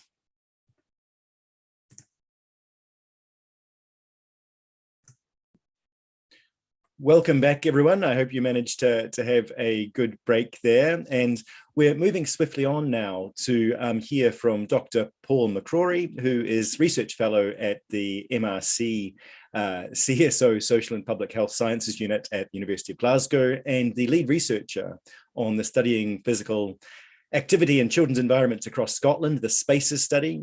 And his research interests span a whole range of things, including the environmental determinants of health and well-being in children and young people, with a particular focus on how the natural environment can be used to lever the narrow socioeconomic inequalities in health. Paul's collaborated on the GUS study since 2013. And so I'm now going to pass over to you, Dr. McCrory. Thanks so much, Bruce, and thanks to Paul and his team for inviting me across today to present. So fingers crossed this comes up okay. Yep, that's okay. Well, let's go back to the start. Okay, fantastic. What I'm going to do to begin with is get you all to cast your mind back to when you yourself were children. I want to rethink about what your kind of immediate, kind of built, natural and social environment looked like, and actually have a real good think about how that perhaps influenced who you are today, perhaps influenced the health behaviours they engage in, or perhaps even some health outcomes you've experienced as well. And what I'm going to do actually is just give you where I lived. So I grew up in a little place called Dalryan, North Ayrshire. Don't know if anyone's familiar with it. But immediately, I would hope what you can see straight away from this particular map is that's an environment with a lot of green space. It is a fantastic opportunity, perhaps, for you to be outdoors. And if you said that, you'd be completely correct. It's a small town, just over 5,000 within the population there. That little blue dot, let me get my little thing up. Little blue dot here is me. This who I would classify as my immediate social environment. Sorry, my screen's over here, so I'm also looking over here. So these were an important friend group for me when I was growing up, particularly for the types of things I wanted to do, which was playing outside, using our imagination, creativity, learning about the world, actually from an outdoor perspective. Now, one could automatically think how that might have implications for the development of gross motor skills, fundamental movement skills, jumping, running, skipping, hopping, climbing. And this particular environment for me afforded so many opportunities to get out and about. I was in 1984 child, and I would always consider myself to be one of the last remaining generation without the mobile phone when I was out and about. So my parents were certainly the ones on the streets screaming and shouting and hollering your name to come back in at dusk, often trying to find yourself climbing through trees to get back home. The point being here with this particular image is for you to have a think about what actually is there within where you stay that may impact on your health. And a couple of examples here about how we'd maybe form activities as well. One thing I haven't mentioned within this here is this particular area, which is actually, it used to be Roche, but particularly quite a few different chimneys spewing potential pollution into the air, which may have adverse effects on your health. Compare that to where I stay now, which is in Kilmarnock, East Ayrshire, much more built up, quite a walkable neighbourhood. This blue dot here is actually where I stay. Kilmarnock is a fantastic public bus network. So let's think beyond maybe being physically active here. What does this mean for our opportunities and access to kind of big cities? My town centre's within 10 minutes walk of a high quality park right next to where we stay. There's a golf course here, so not a lot of greenery. We've got good quality education at nursery, primary and secondary school level. But importantly, great access to GP practice within 5 minutes from the house. A chemist also within 5 minutes from the house. So the point being here is that these particular amenities and facilities that might exist within your neighbourhood perhaps has an influence on later life health. On the other side of that coin, let's think about some of those perhaps adverse kind of environmental attributes to health. What about fast food restaurants? Kilmarnock is got a fantastic array of opportunities here with McDonald's, Domino's, Pepe's. We've got Meat in the Middle, it's a burger place. Also one here I've not put in is a fish and chip shop.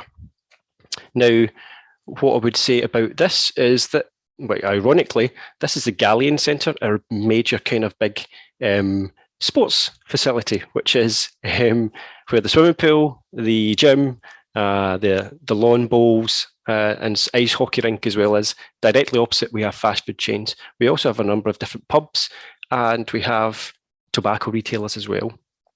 So that leads me on to actually really trying to provide you the context of what we're trying to do here. So environment matters enormously in the public health system, not simply as a crucible where things happen, but as an integral part of the system itself. It shapes it and it's shaped by it. We study environment and health to understand health and inequalities, but also because we hope to manipulate it in some way. So the Spaces Project, what is it? What we're trying to do? Paul's already done a really great job of trying to explain what we do, but fundamentally it's a fairly simple project that we've actually worked with Gus back since 2015, where we've integrated a data collection that's device measured wearables, an activity monitor and a GPS device that the children at age 10 wore for 8 consecutive days. Now these as devices are kind of high frequency devices, so they actually provide us data for every 10 seconds. Across 8 days. Now they wore it for the waking hours, so you can actually start to think about what that actually means for the amount of data that we have in our arsenal just now to analyse. What that means is that for every 10 seconds we know how active children were, and we also know where locationally they were actually on the planet. When we combine that with geographical information system software, we can start to pull all that information together to try and extract things like, do children go to green space? And if they do, how active are they when they go? Now, the last component of that is the really fantastic abilities for data linkage. Now, Gus has offered us quite a few different things. One is actually a sample of children that has allowed us to actually conduct our research study, a nationally representative research cohort as well. We've embedded our research within Sweep 8, when the children were aged 10. And again, as Paul mentioned, we're actually doing a follow-up when they are now 17 at Sweep 11.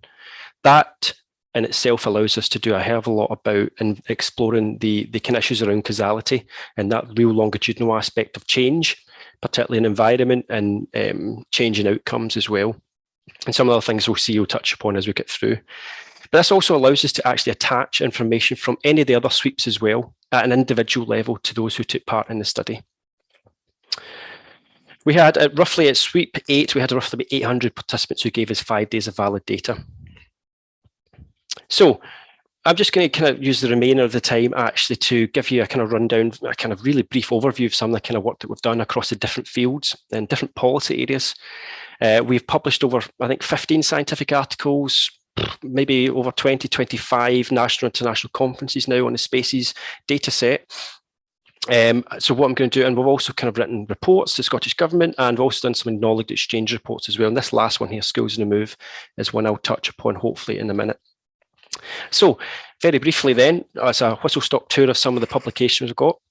This first paper was led by me in 2021, quite recent. So what we wanted to do here was explore the association between natural space within the immediate environment, so within 100 metres of home, of children's home within the GUS cohort. And I forgot to mention it's the BC1 group that I'm talking about here. And what we want to do is actually explore the association between that and the strength and difficulties questionnaire outcomes. So emotional symptoms, conduct problems, hyperactivity and attention, peer relationship problems, and the kind of positive valence and pro-social behaviour as well. So we wanted to see if there was an association between the amount of natural space and any of these particular outcomes. This is only made possible because we were able to link to GUS data. What did we find?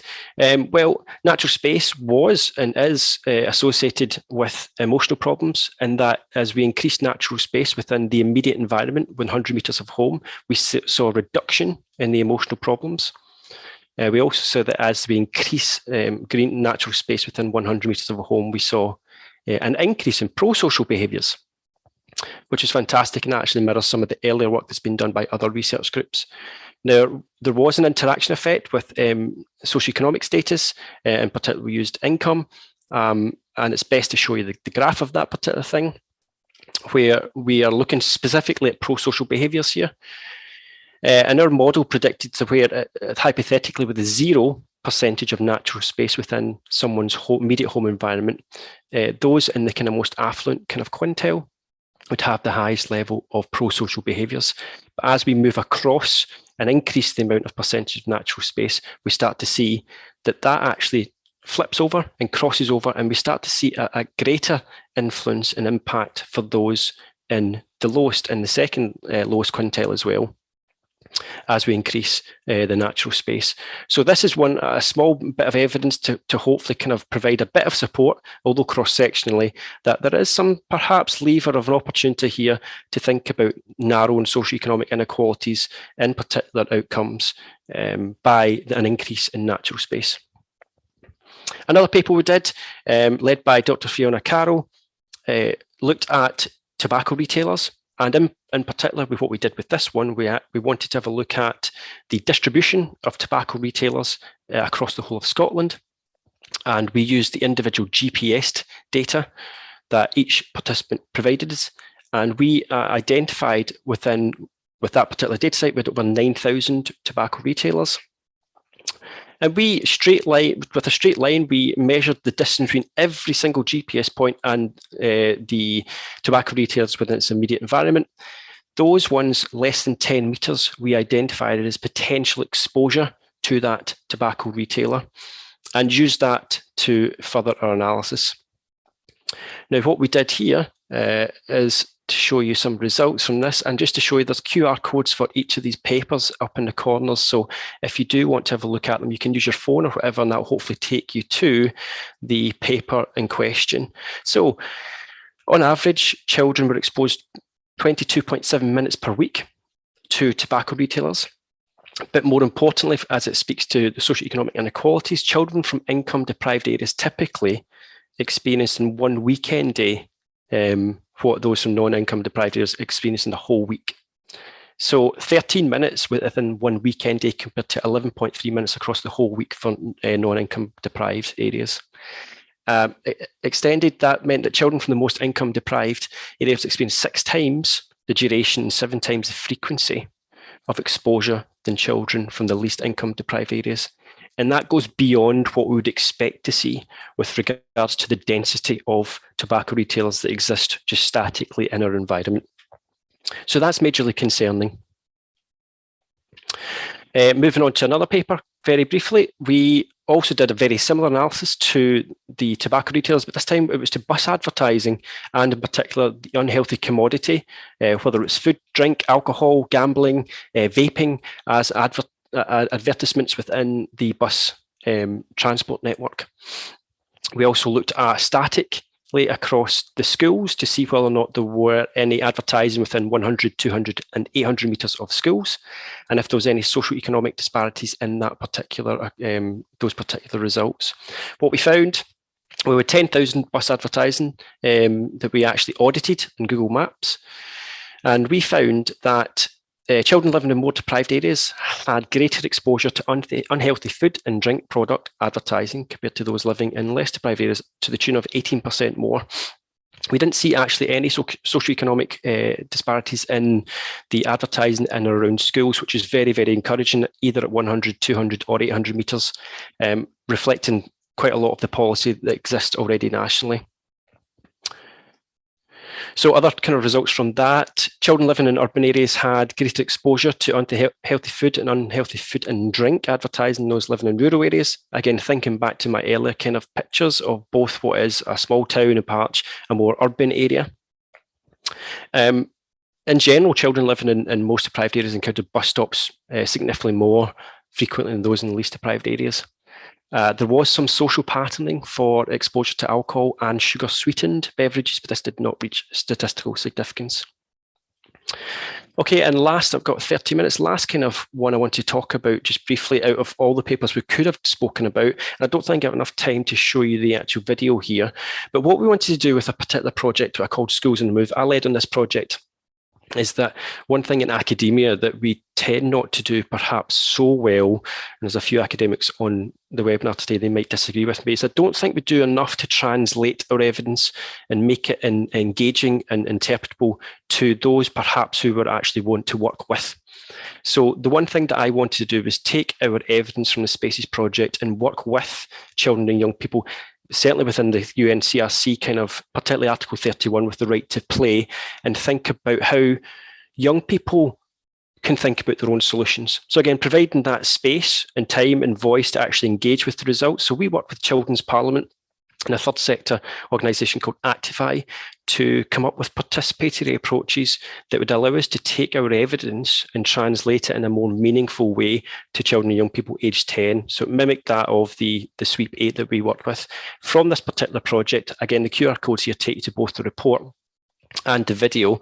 It identifies a video that they themselves came up with solutions that they themselves came up with, of which we as researchers, as practitioners, as educators, could really engage with some of their ideas.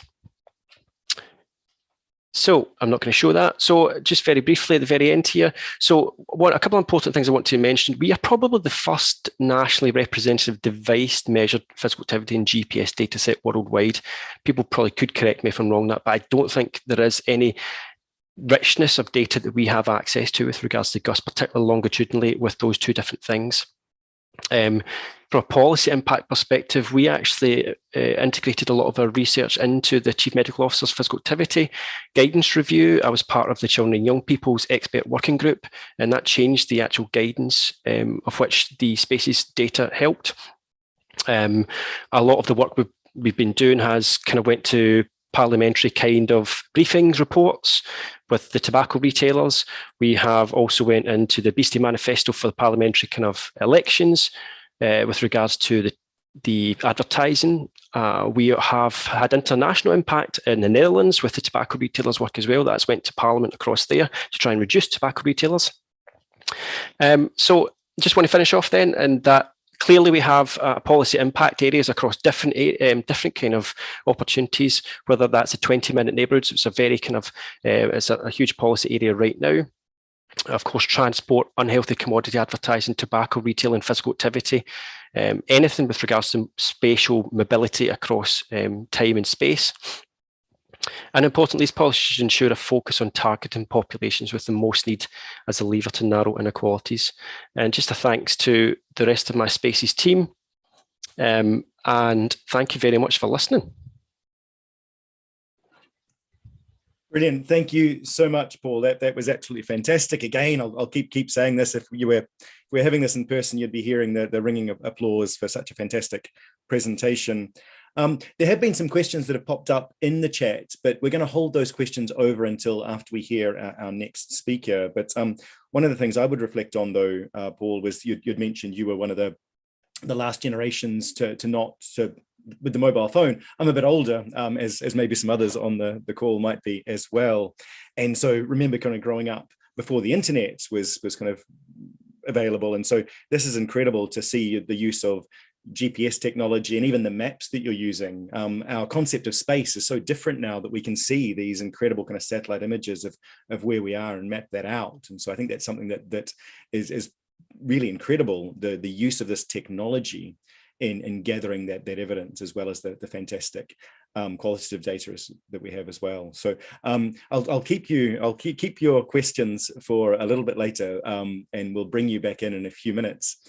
But I'll move on now to Professor Susan Mcvay, who is the chair of quantitative criminology at the University of Edinburgh, and has managed many large-scale research projects on topics such as changing patterns of crime, violence and vulnerability, crypto markets and drugs, which is fascinating, policing of communities, and again, the Professor Mcvay's research during the pandemic was absolutely essential to the way in which we developed responses to that. And so huge thank you to you for your work there. And obviously, as many of you will know, the main area of expertise that Professor Mcvay has is youth offending and juvenile justice, and being the co-director of the Edinburgh study of youth and transitions and crime, which is one of the largest and longest running longitudinal studies internationally on that, and has led to incredible legal changes in Scotland. That study, I think, more than anything else I can point to, has really led to significant changes in law, policy and practice in Scotland and internationally. And so it's my huge pleasure to introduce you to Professor Mcvay. I'll pass to you. Thank you, Bruce, for that really kind. I'm blushing. I'm blushing. I don't know whether I can live up to that build-up, so I'll try my best. I'm going to share my screen, and I will see if, just double check that you're seeing the presentation and not the pre-slides. So if I need to switch it, if you could just let me know. That's coming up now. On my screen, there are some notes. No, not the notes. We've got your presentation, but I'm seeing some black boxes over top of your slide. I don't know if others are seeing that as well. Yes, there is a box taking up about a fourth of the slide on the left end of the screen. So it is in presentation mode, but there are some boxes that are overlaid. It's right at the very top of the screen. Does it mean that you can't see the top of the slides? So we can't see the very top line, but more importantly, probably the left-hand side of the screen, just where your pointer is now, is covered. There, it's gone. It's gone now. There's also there's another box right at the top. I don't know how I can get rid of that one. That one's probably less important. I think it doesn't cover the main doesn't text. Cover the whole thing, right? Okay. Well, I'm going to go for it, and hopefully you can see most of it. But I am happy for the slides to be shared in any case, so people will be able to see what they missed if I'm not able to see the top. Okay. We've got a good view. We've got a good view. Good. That's great. Well, thank you very much again for the introduction. I'm really delighted to be here to talk about growing up in Scotland, and particularly wanted to focus on childhood offending in Scotland using two studies. So when I was asked to present, I deliberately called it a tale of two studies, because I wanted to demonstrate what we can learn, not just about how individual children change over time, but what we can learn societally from cohort studies by comparing one cohort from 20 years ago with another cohort now. Although the name A Tale of Two Studies actually took on greater resonance last week when I attended a reunion of the Central Research Unit, which some of you might remember was a very big research team working within the old Scottish office. It was established 50 years ago, and one of the people attending that reunion told me that growing up in Scotland would never have existed if it hadn't been for the Edinburgh study, because the impact of that cohort study on thinking in policy terms was so important that it influenced the establishment of GUS. So there's a really nice kind of link between these two studies. Structure of the presentation, if I can get this to work. There we go. I'm going to talk a little bit about the crime drop that we've seen internationally and the role that young people have played in that. I'm going to say a little bit about how we compare these two Scottish cohort studies, and then I want to focus on 3 key findings from growing up in Scotland, part of which involves reflecting back on the behaviours of children 20 years ago from the Edinburgh study, and then I'll draw a few conclusions. So many of you will know that over the last kind of 2 or 3 decades, since about the mid to late 1990s, we've seen a very large, substantial fall in crime across many countries, both developed and developing countries. And that's been evidenced by a huge amount of research using both police recorded crime data and also self-report studies. And a growing body of research is showing that young people have played a big part in that the fall in offending is primarily due to a reduction in the involvement in offending of children and young people. And I've mentioned here offline offending because that's mostly what's been measured through these studies. I think there's another whole conversation to be had about the behaviours that people do online, but I'm not going to touch on that today, but happy to have that as part of the discussion. But as we've seen crime fall, which is a great thing, we've seen inequality in the context of the crime drop, and we know that offending behaviour has fallen far more amongst those from more affluent backgrounds and from those who maybe live in more affluent areas, whereas for those living in deprived households or neighbourhoods, we've seen less of a drop, and in fact amongst some groups we've seen an increase. And actually what that has led to is an increase in the vulnerability of those children and young people who are involved in chronic or persistent offending. So although it's great news that we've had a big crime drop, there is a kind of underlying, issue around the extent to which young people from really kind of vulnerable and deprived backgrounds have not experienced the benefits of that. Now, I wanted to compare 2 studies because we're looking at children's offending over time, and we have the Edinburgh study and the Growing Up in Scotland study, both of which are prospective longitudinal studies, both of which started with very large cohorts, which in theory allow us to go into detail about different groups within the population. GUS has also had boosters over time to deal with the problem of attrition. The Edinburgh study hasn't, but attrition is something that impacts on these sorts of cohort studies, which is a point that a couple of the people posting questions in the chat have raised. The cohorts were born almost 20 years apart, as you can see from their dates of birth there. In terms of inclusion criteria, the Edinburgh study, it was a census of all children who were starting secondary school in the city of Edinburgh in 1998, whereas GUS is a representative sample across the whole country, and the inclusion criteria was those living in Scotland and born in 2004-05. So that's birth cohort 1 I'm looking at here. In terms of length of follow-up, the Edinburgh study started in late childhood from age 12 and has followed up the cohort to the most recent sweep at age 35, which was conducted just in the last couple of years, whereas Growing Up in Scotland is a birth cohort. But from age 12 to 14, we can compare the 2 cohorts. From a methodology point of view, ours was mostly a school-based survey while they were at school, and then we followed them up independently thereafter. Involved a lot of data linkage, similar to the work that Paul was mentioning, and we've also conducted in-depth qualitative interviews at a number of time points as well. GUS has more relied on interviewer survey administration with self-report elements, but also has that really important data linkage. And then, of course, the aims of the study are quite different. So ours was specifically to look at pathways in and out of offending, particularly looking at gender differences and within the contexts of individual development. but also the kind of ecological environment in which they were growing up, their neighbourhoods, and also in terms of contact with agencies of social control, whereas GUS is a much broader study looking at a whole range of issues around development, well-being, health and behaviour of children. So anything I say when I'm comparing these two studies, you must bear in mind that there's some similarities, but also quite a lot of differences. So moving on to what GUS tells us about offending, I'm going to focus on three key things it tells us. First is that in Scotland, we've seen a remarkable reduction in offending behaviours. So in the similar vein to the kind of global crime drop, we can actually measure that in Scotland using these two studies, notwithstanding what I've already said about the differences. So this is the self-reported prevalence of offending amongst the Edinburgh study cohort when they were aged 12, when we asked them about what they'd ever done, and then age 14 when we asked them what they'd done within the last year. And you can see here that in terms of any offending, any of the things that are listed here, 70% of kids said that they had done at least one of these things at least once. Most common being hitting or punching, kind of low level kind of theft, graffiti, shoplifting, public nuisance, that sort of thing. You can see that for the more serious offences, they were much less prevalent within the cohort.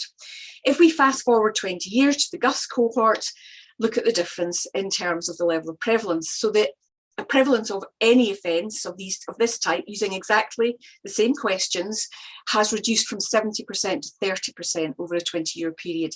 Now, what's interesting is that actually, if you look at the kind of trends in terms of the things that people said that the children said that they'd done, and the the relative distribution of them hasn't changed that much. So hitting, kicking and punching each other, still the most common.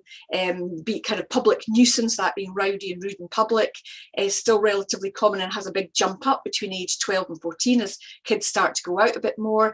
Far more serious things, still far less prevalent. So the actual trend is quite similar. It's the overall prevalence that's shrunk markedly over time. And I think even though there are differences in terms of the two studies, the extent of the differences do not explain the shrinkage in terms of prevalence of offending. But don't just take Gus's word for it.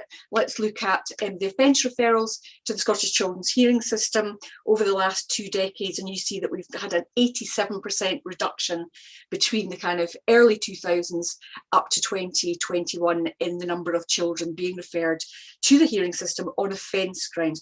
Now, some of that is to do with changes in the system and the way that we divert more children away from the hearing system now through the early and effective intervention. But even then, that doesn't explain that massive reduction. So that's measuring something real and tangible in terms of young people's behaviour. The second thing GUS tells us is, unfortunately, that exposure to adversity and poverty place children at greater risk of involvement in offending. So here I'm drawing on work that was done by myself and my colleagues, Kath Murray and Babak Jahan Shahi. And this is from a paper we published in the British Journal of Criminology last year. What we see is that children who experience adverse childhood experiences by age 12 were more likely to get involved in offending. So at the top here, you can see that for those who had no ACEs, about 20% said that they had been involved in offending at age 12, and that increased to 33% amongst those who'd had 3 or more ACEs up to that age point. But we also, using the number of ACEs is the most common use of ACEs in published academic work, but we were more interested in looking at actually what types of ACEs are these, and can we identify the things that maybe have more relevance in terms of children's offending.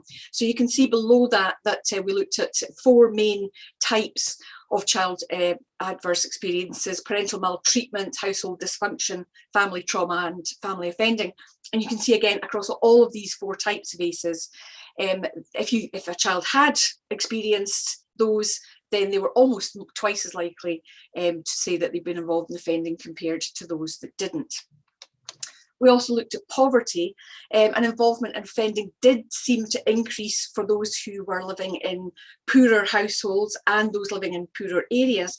And we also looked at we measured the number of sweeps at which children were recorded by GUS as living in these types of poorer households or poorer deprived areas. And we could see that for children that live in those circumstances longer, there is a bit of an incline in terms of their likelihood of being involved in offending. And it's particularly noticeable for those that were living in the most deprived quintiles in terms of area of deprivation. So for those children who were measured as living in one of the poorest areas in Scotland, over 3 sweeps of the GUS study, 43% of those were involved in offending at age 12, compared to 24% of those that hadn't lived in a poor area ever. So there is a relationship with poverty.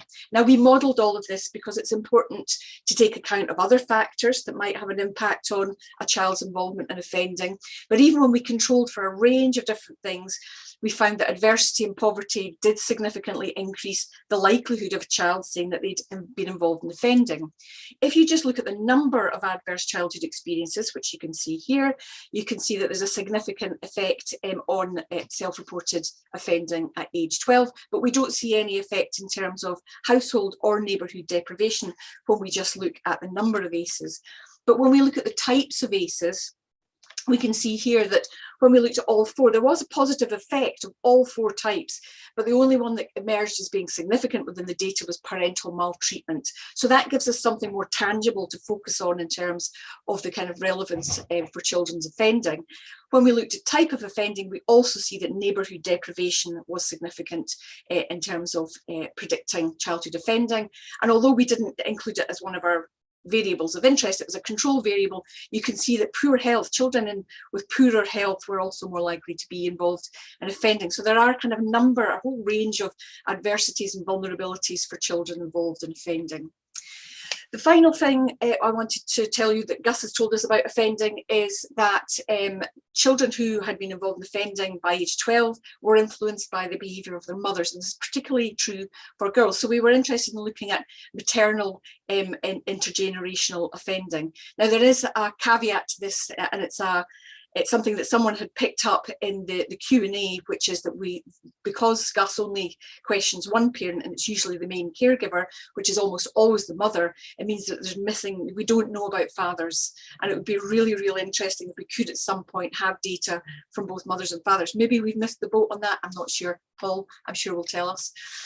But if we look at the likelihood of offending amongst those whose mother had been involved in offending, you can see from this slide here that the likelihood of offending increases if a mother has also reported involvement in offending.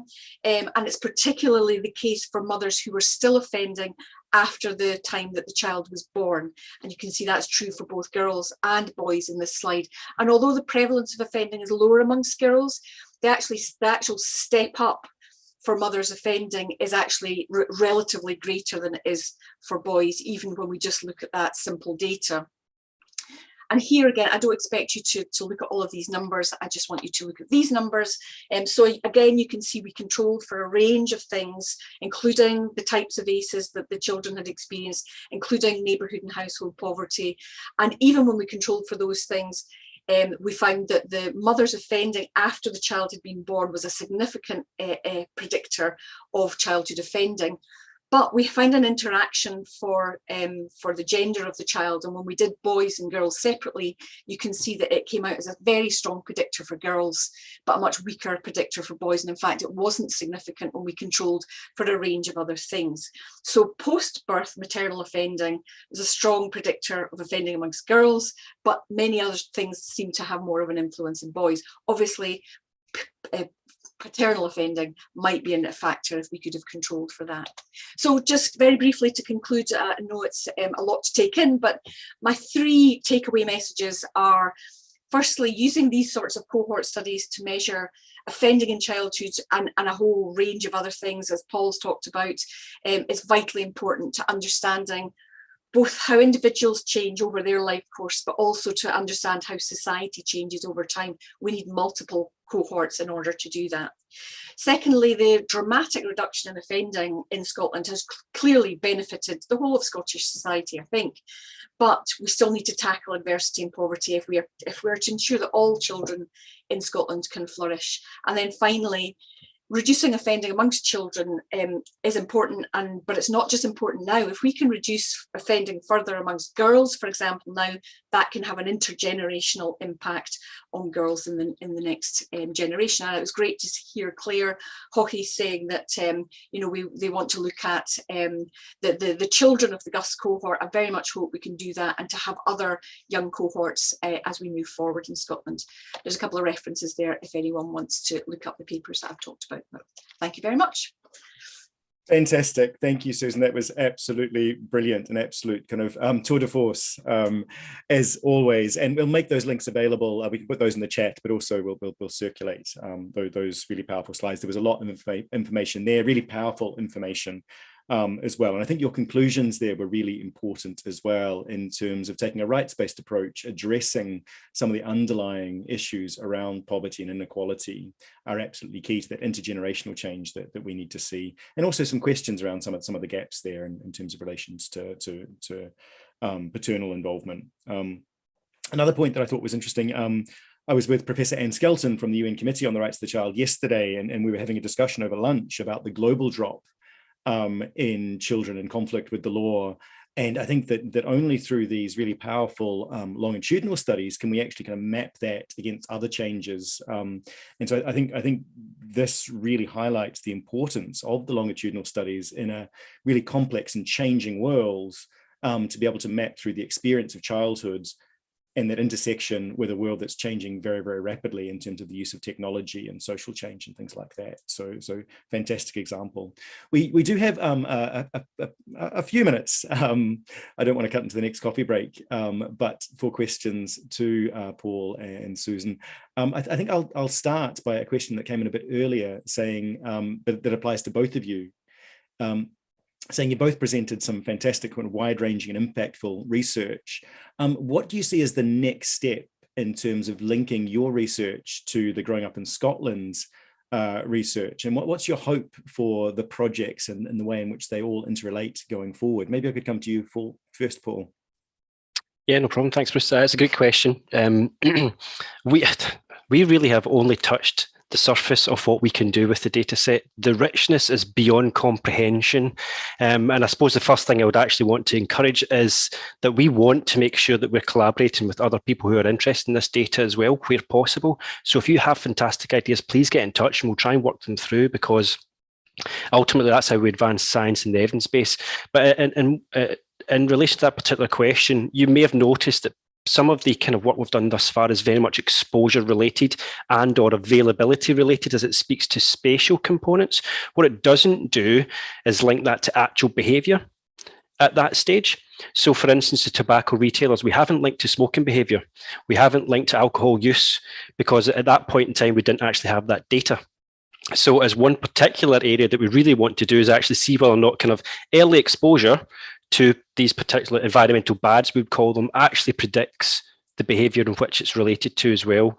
So that is going to be immediately what we're going to try and work on and do a bit of work. We're already doing some stuff in alcohol just now. So that's certainly the kind of key thing that I think we should try and focus our attention on, particularly making best use of the longitudinal component of it, because we have got a lot of cross-sectional association-based research, but I think what the value is within GUS, and as it speaks to us also implementing Sweep 11, is allows us to look at change and change in environment as it relates to change in outcomes as well. Brilliant, thanks so much. So Susan, what are your thoughts? Yeah, I would agree with Paul that the amount of data that's available within GUS is enormous, and it will keep social scientists in Scotland going for quite a long time. And the great thing about it is it's all available. You know, it's all on the UK data service, so anyone can apply to use it. It is under special license for good reasons, because it's very sensitive data, but you know, it's available for anyone to use. And actually the Edinburgh study data up to the same age point is also available there. So I would encourage others to think about what they could do with the data. In terms of my plans, we're planning to do a bit more work around the differences between the two cohorts across some of the other measures that were comparable across time, including the aspirations data, the substance use data, and the bullying data, for example. And I'm keen to work with Paul as well around more of the data linkage side of things, because I think one of the big assets of these types of data is that we can connect what children and families say about their own lives with what's held by agencies such as health. I'd also like to see links to some of the kind of youth justice and criminal justice data as well, so that we can better understand the impact that contact with these social agencies has on their lives as well. We know from Old Edinburgh study data that that was really powerful. Is that still the case today, or are we actually getting it better in terms of our contact, our social contact with children? So I'll stop there. Fantastic. Thanks, Susan. And there's some fascinating questions coming up around some specific things around school nurse impact on children's conflict with the law, on county lines. So there's lots of rich discussion going on in the chat. I'm going to ask one question before we go to the break, though, which I thought was really interesting, in terms of who is the audience here for what we're doing, in terms of it feeds into other researchers. It also, as we saw earlier, plays very strongly into the change in law, policy and practice, that impact.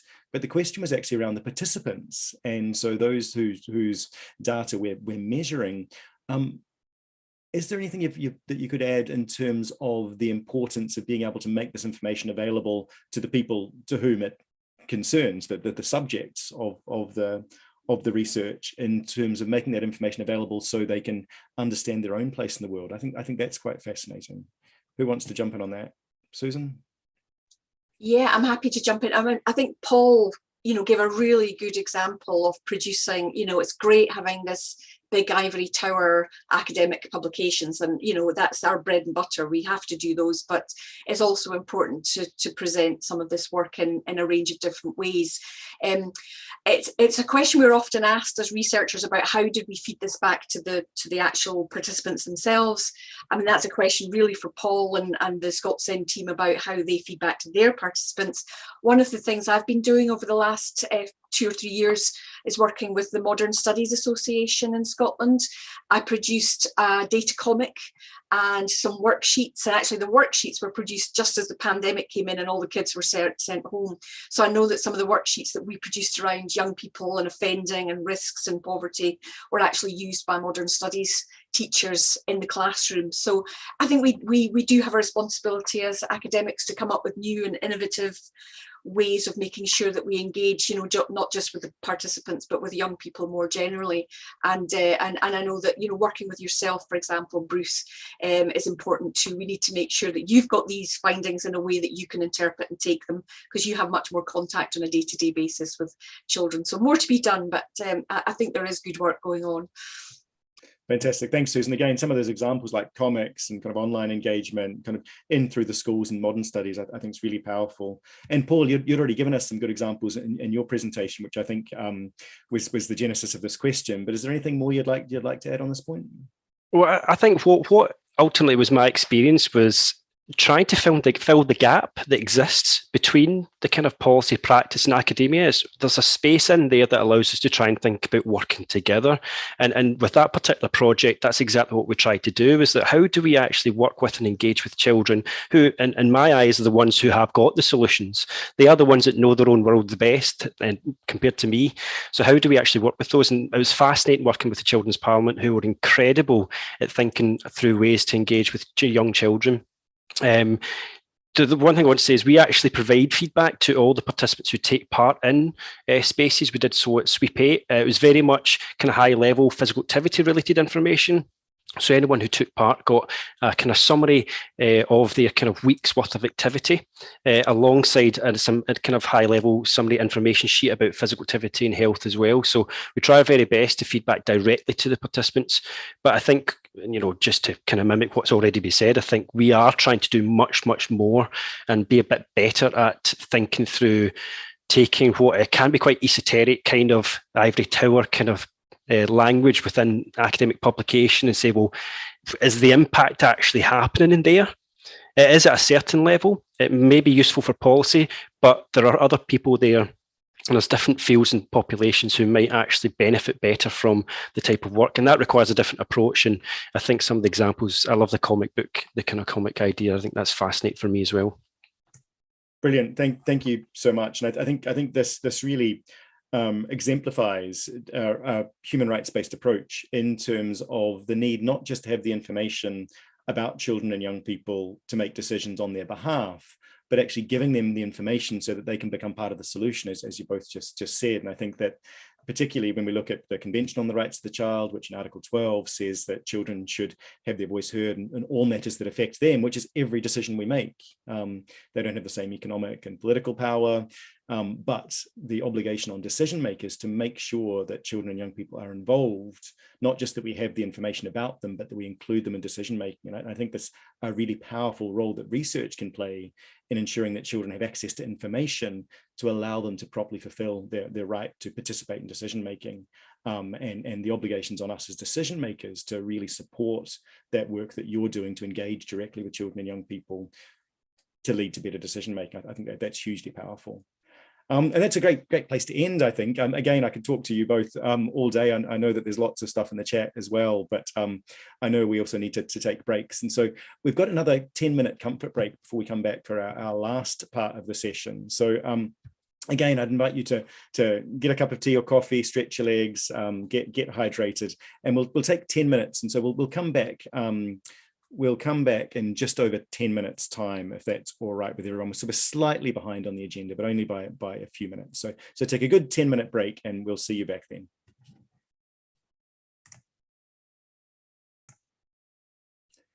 And welcome back, everyone, to the last part of our conference today. And it's a huge pleasure to introduce you to Dr. Valeria Scafida, who's Senior Lecturer in Social Policy at the University of Edinburgh. And Dr. Scafida's research interests lie across a number of disciplines, including social policy, sociology, and public health. And her research has drawn on longitudinal survey data to understand how children's health and well-being is socially stratified to reflect the role in social policy and addressing things like social inequality and children's outcomes. And she's used the Growing Up in Scotland study extensively in her research on things like breastfeeding, children's eating habits, and dental health. And the most recent project involved using the data set in terms of children growing up in domestic abuse. And so I'll pass the floor to you. Hello, thank you. And thank you also for inviting me to speak about this research, which is still ongoing. So some of what you'll see today is work in progress. I'm going to just share my screen here and make sure that's working. There we go. Okay, so can you see? That's perfect. Perfect. Coming through fine. Okay. Okay, so I'm seeing these on the wrong screen. So if I'm looking to the right, pardon me, it's because I have two screens. So I spent the last 2 years working on a project trying to learn more about children who are growing up in homes where there is domestic abuse reported by the mother. And so you're going to get a very quick whistle-stop tour about these findings. I was very interested in trying to get a better sense of what the prevalence of domestic abuse is in homes where there are young children. And as always, interested in what the social inequalities and what the social stratification is in such experiences. Of course, this being GUS data, ultimately what I'm trying to get a better sense of is how children are impacted as a result of living in homes where there is domestic abuse, and how these experiences affect their own exposure, children's own exposure to violence and other outcomes. Like many of the studies so far, I'm using primarily what we call birth cohort 1, so the main and the biggest birth cohort with the most amount of data, and there were 5,000 plus children at the starting point, and of course fewer as time goes on. I should say that I'm using a range of questions that are about domestic abuse, which were asked when children were 6 years old, and these were asked of the mothers only. So we have data on the mother reporting whether she experienced a range of different abusive behaviors. These questions themselves have come from the Scottish Crime and Justice survey, and so the questions were modeled on another big crime survey in the UK. I've briefly color-coded them. I'm not going to go through each one, but I have yellow for what we could call psychological abuse or coercive control, green for what are threats of physical violence, and red for what are physical violence. And there were some follow-up questions about mothers were asked whether it was the current partner who she was with or a previous partner or maybe both who was the perpetrator of the abuse. And they were quite useful questions in me trying to get a better sense of what was happening longitudinally. So as I mentioned, though the survey is longitudinal, these questions are what we call cross-sectional. So they're a snapshot of mothers reporting abuse when children were 6 years old. There was, however, very useful information about how family composition changes over time, which is collected at every sweep. So I was able to create, let's say, a more longitudinal picture about children's exposure to abuse by looking at children who were living with a partner who was reported to be abusive throughout their childhood, or maybe they only live with such the perpetrator for a short period of time at some point over those 6 years. I'm going to show you a range of kind of snapshot results. I don't show you full tables, but so I guess I want to mention that when I'm showing you a result, I'm always controlling for other things. Generally speaking, these are socioeconomic circumstances which tend to be likely to influence the outcome of interest. And so while I'm not showing these, most of the time they include maternal education, household income, maternal social class, maternal age at the time when the study child was born, as well as an ethnicity proxy, which I'll talk about in a second, and the child's sex and the number of children in the home. So in terms of prevalence, 14% of mothers report having experienced abuse in the 6-year period since the study child was born. And that means that, taking what we know about the number of births in Scotland, that means there's every year we have about 45,000 children currently aged under 7 who are potentially affected by domestic abuse. The most commonly experienced forms of abuse are coercive control, so those yellow questions about more psychological types of abuse and controlling behaviors, followed by physical violence and threats. And I guess that's quite important because it is a relatively recent phenomenon in the story of survey research that we're asking about controlling behavior. And if you were to only look at physical abuse, you would get a hugely underestimated idea, you'd hugely underestimate prevalence of such abuse. So I'm always interested in inequalities, and I have a extract of a table here looking at the relative difference in the probability, or the chance anyway, of experiencing any abuse. And by any abuse, I mean a mother having answered yes to any of those questions that you saw at the very beginning. So it's quite a crude measure. And mothers who are on the lowest income quintile, so if you take income and divide it into 5, those on the lowest income group have a more than 3-fold chance of having experienced abuse. And what's interesting is that the probability of experiencing abuse increases as income decreases. And in social scientists and also epidemiologists, they quite like, I suppose, finding a dose-response relationship is what this is called, this incremental relationship, because it gives us greater confidence that the relationship that we're looking at might be causal and not just chance.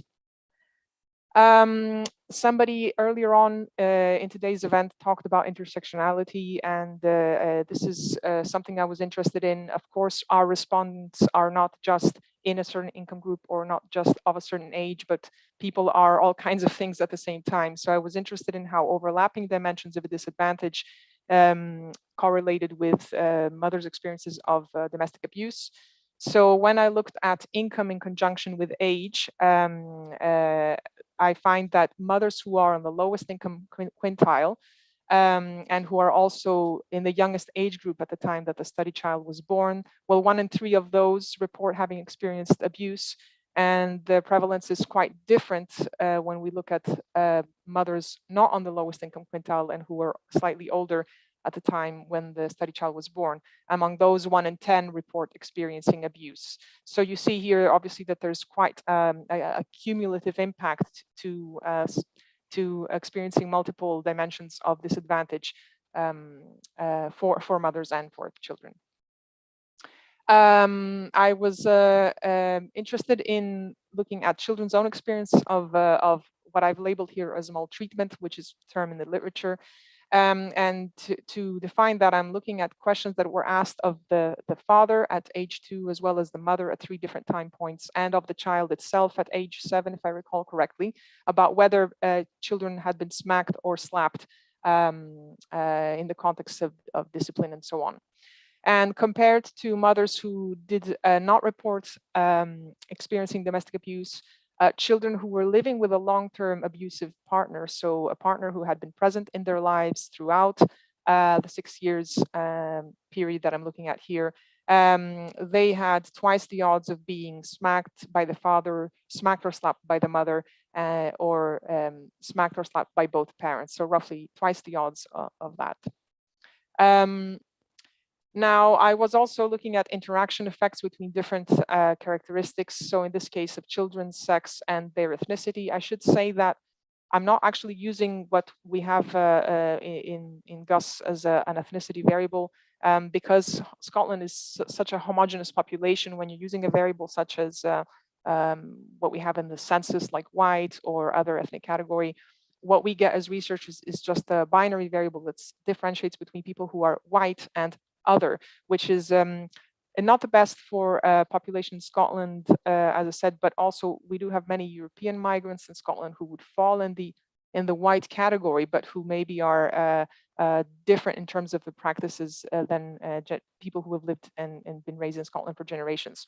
So instead, I'm using a language proxy, which is whether children were speaking a language other than English at home. And this picks up about twice the number of kids as using an ethnicity variable, the white versus other. So looking at how children's sex and ethnicity interact in terms of children's likelihood of having been smacked or slapped by parents. And here I'm looking at the probability of being smacked or slapped by the mother often. I see that 20% of ethnic minority girls are smacked or slapped often by the mother, compared to 40% of ethnic minority boys. I should say these are predicted probabilities, not percentages. So these are probabilities controlling for all the effects that for all the factors I previously mentioned, the socioeconomic characteristics.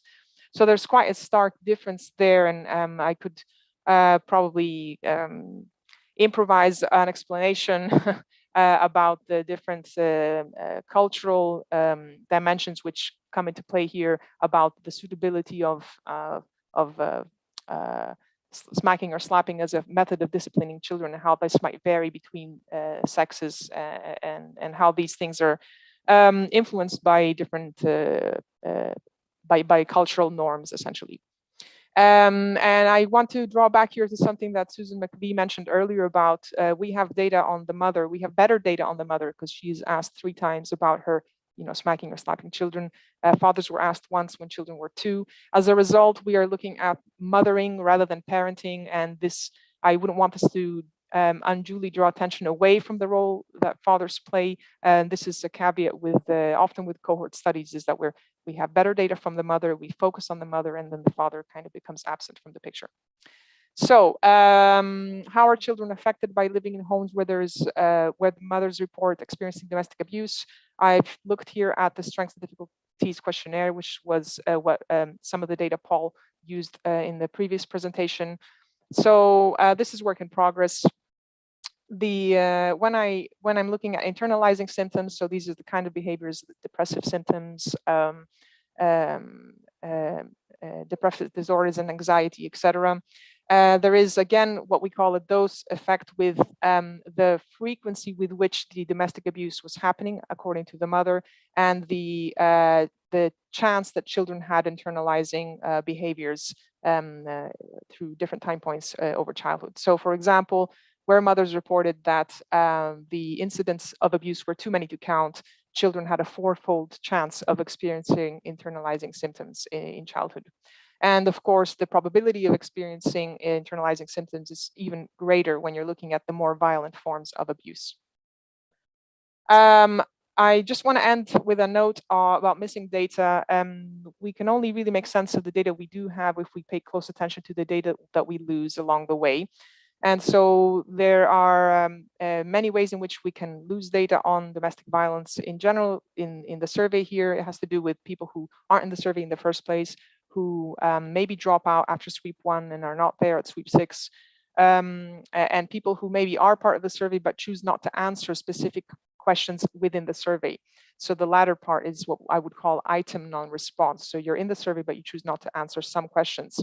So when I looked at missing data and specifically item non-response, and I look at the social inequality or the social stratification of missing data, I find that the same characteristics that predict having experienced abuse, so for example, being on the lowest income quintile, are the same characteristics that predict or that correlate with a higher chance of not answering the domestic abuse questions specifically. So this is obviously concerning for anybody trying to get a sense of the social patterning on this topic. And I guess the bottom line to draw from that is that for anybody interested in the social gradient, which is one way in which epidemiologists describe the social inequality in health outcomes, but you could draw parallels with any outcome, is that the characteristics of disadvantage, whether this is income, social class, or age, predict a greater loss of respondents at the beginning of the survey and throughout every sweep of the survey. And they are correlated with a greater chance of not answering specific questions, especially sensitive questions like income and questions about domestic abuse. And so whatever social stratification we are able to look at and whatever story we're telling about inequality to the data we do have, the takeaway is that the real gradient is likely to be far, far steeper than we're able to show with the data that we do have. For any other kind of follow-ups, if you're interested in the papers that I've drawn upon, I've put them there, and otherwise get in touch if you have any questions. That's it for me. Thank you so much. That was a brilliant presentation. Again, I'll ask you to imagine the ringing applause if we were meeting in person. That was really fantastic and really showed how you can use the data to engage with some really complex issues that hugely affect children and young people's lives. So thank you so much. As with the last session, I'm going to hold over questions. So please do put your questions into the Q&A chat, but we'll have the next presentation and then we'll come back to some Q&A. So thank you so much. And I'll move to our next speaker, which is Dr. Francesca Fiore, who's Associate Lecturer in Geography at the University of St Andrews with a background in demography and social statistics and over a decade of research experience in interdisciplinary context, both within academia and within official statistics. And her research uses longitudinal and multi-level secondary data, sophisticated quantitative methodologies, and life course perspective to understand population and social change in Western Europe. So I'll pass now to you, Dr. Fiore. Thank you very much, Bruce, for the kind introduction, and good morning, everybody. I'll start sharing my screen, and yeah, hopefully that's the right presentation, and you're now seeing it fine. Okay. It's come up perfectly. Yeah. Okay, perfect. So I can start. So I'm really honored to be here today and to have this chance to share some of my research using this fantastic source, which is Growing Up in Scotland. So in the past, I've used the Growing Up in Scotland to study the life of children growing up with lone mothers and to look at the effect that maternal employment had on children's well-being.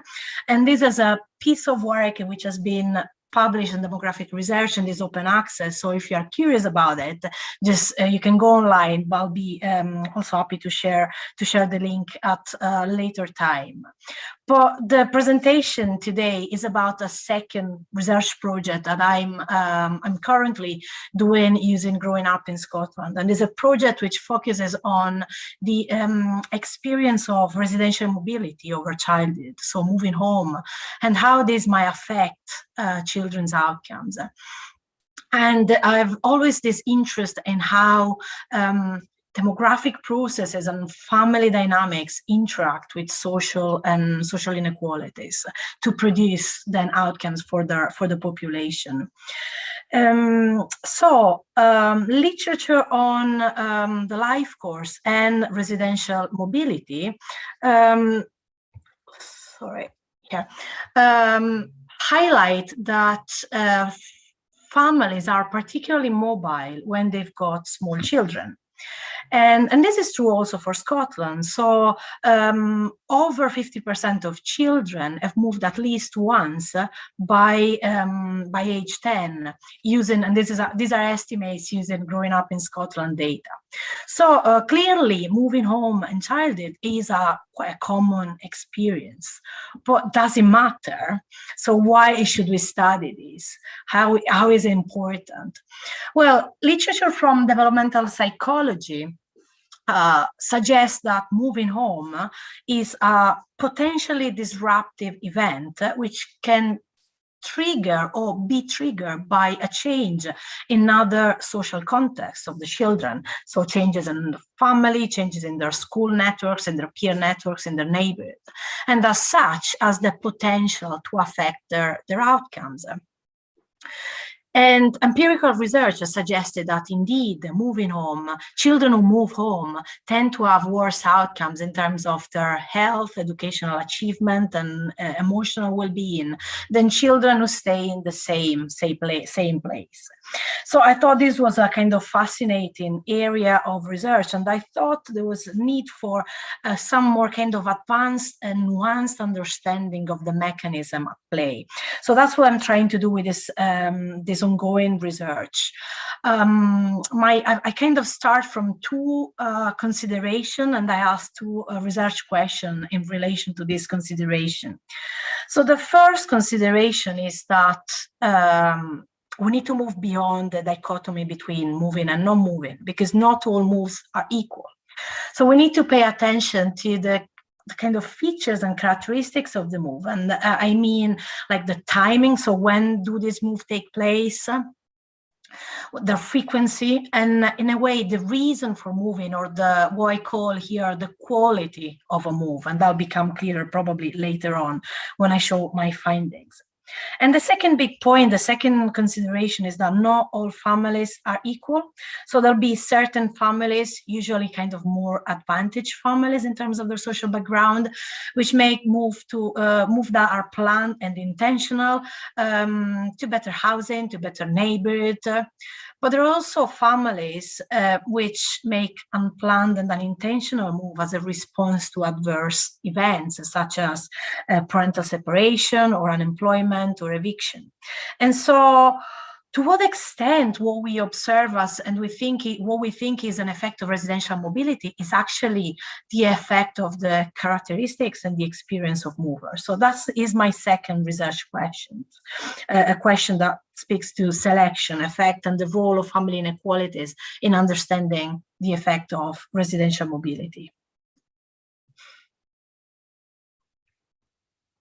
Of course, this work is based on data from Growing Up in Scotland, and I assume you all know about it, but I'll just briefly tell something about the research, my research design.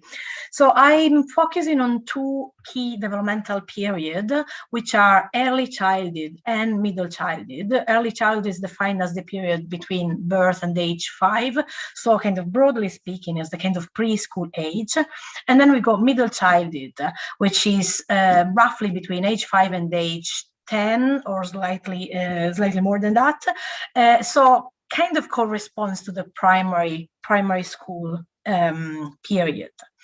And using data from Growing Up in Scotland, I can measure the event of a change and housing between each sweep in these two key period.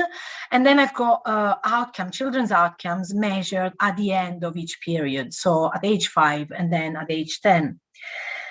Clearly, families and children's life courses are much more complex than these. There's not just the experience of moving home, but there's children would experience changes in all their kind of what I call family context.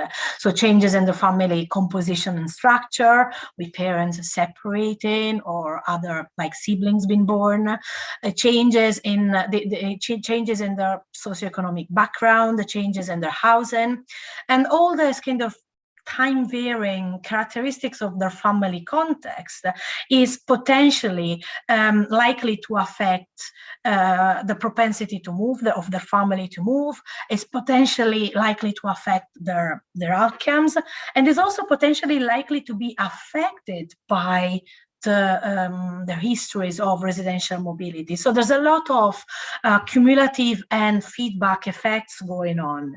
So I'm not gonna spend too much telling about the kind of statistical details of the methods I'll be using, but what I just want to stress here is that the kind of methodology I'm using, the statistical methodology I'm using, will take into account all these processes. So I will be presenting my findings, and I will first show kind of descriptive findings showing the effect of residential mobility on children outcomes before controlling for these other kind of feedback and selection effects going on. And then I will show what is the kind of remaining effect of residential mobility once we account for all these other processes and mechanisms that are taking place at the same time. In terms of outcome, of children's outcomes, as I said, I measure them at age 5 and then at age 10, and I'm interested in two main aspects: children's well-being, which I measure using the Strengths and Difficulties questionnaire, and in particular two subscale, same as Valeria did for her work, and she showed earlier with her presentation. So one subscale is the scale measuring internalizing problems, so any problems with like kind of more emotional or in relationship with their peers. And then the second scale is externalizing problems, so conduct and hyperactivity or inattentions problem.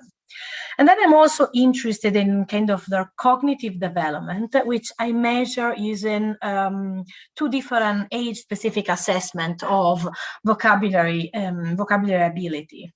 And all these outcomes are standardized so that we can kind of compare the effect of residential mobility across outcomes. And they are presented in a way that higher scores mean better outcomes. Now, before I move to the kind of actual findings and showing the effects of residential mobility on children's outcome, let me make a kind of preliminary step. So I said that all these other aspects of family context actually affect the propensity of families to move home. And in fact, that's what I did as a first step of my analysis. I modeled all the factors that are associated with moves in childhood. And this is just a list. So there's clearly some dimension of disadvantage associated with moving home, with children that are being born to a younger mom, or children that come from lower income households, or children living in a flat, being more likely to experience to move home in childhood. And in particular, I think what is striking is if children are living in private rented accommodation, they are up to 10 times more likely to move home. And the likelihood to move home also responds to changes in events in the family life courses, such as the parental unemployment, or any change in parental configuration, or the birth of a new siblings. So all these factors will be accounted for. But does residential mobility matters in terms of children outcomes? Now, here is my first slide of results. And I know there's quite a lot to take on, but I'll be showing very similar slides. So there's a few things you need to pay attention to. So the left panel shows results for outcomes measured at age 5, and the right panel shows results for outcome measured at age 10. And then we've got like three kind of horizontal panels, first for internalizing problems, then in the middle for externalizing problems, and then at the bottom for vocabulary scores. And all effects that are kind of sitting on the left of the kind of vertical bar means that there is a negative effect of that particular category. So I started by looking at the frequency of a move, and these are unadjusted estimates, so before controlling for anything else.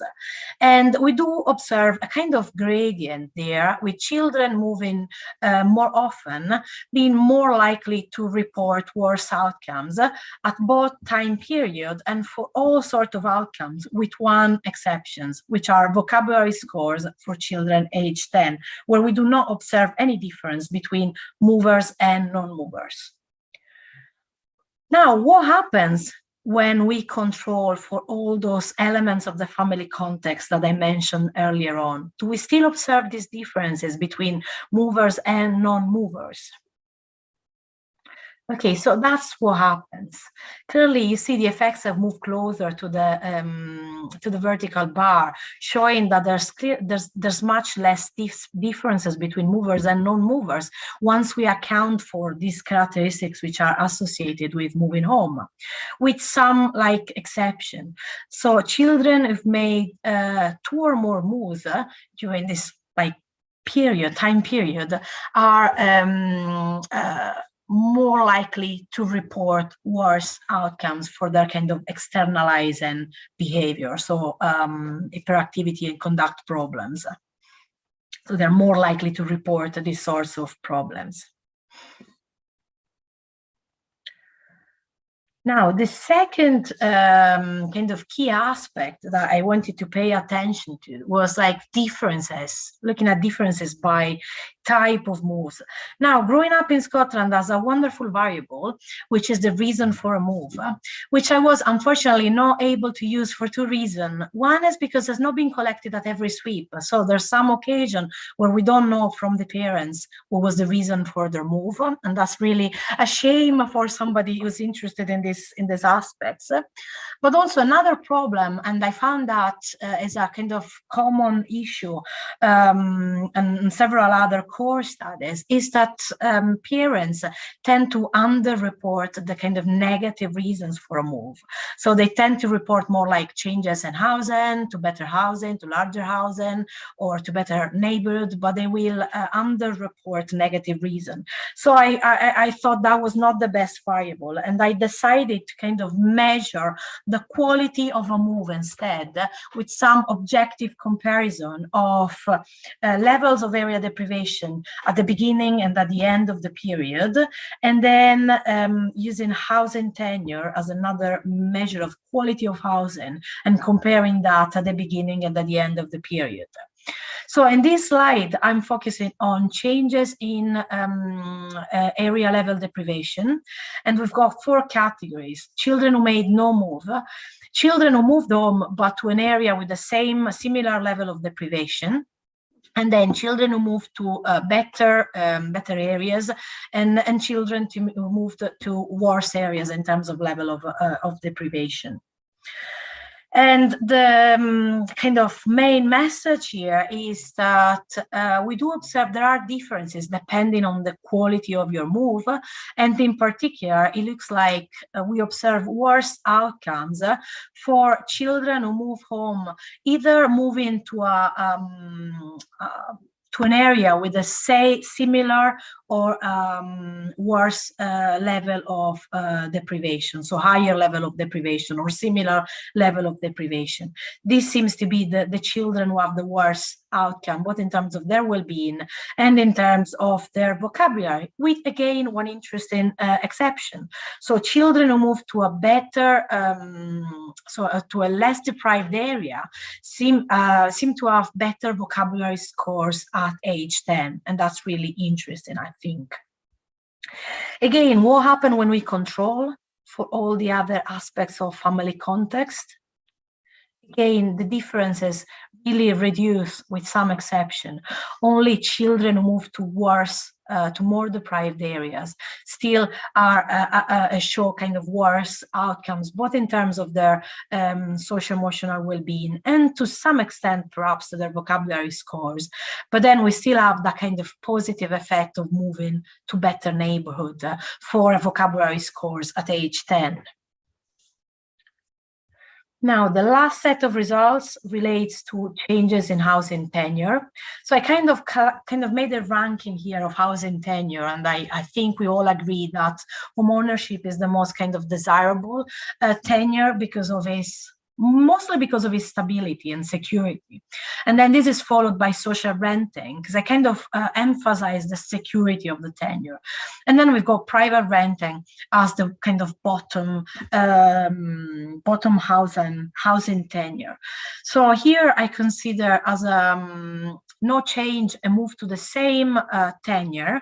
An improvement is a move either to homeownership or a move to social renting from private renting.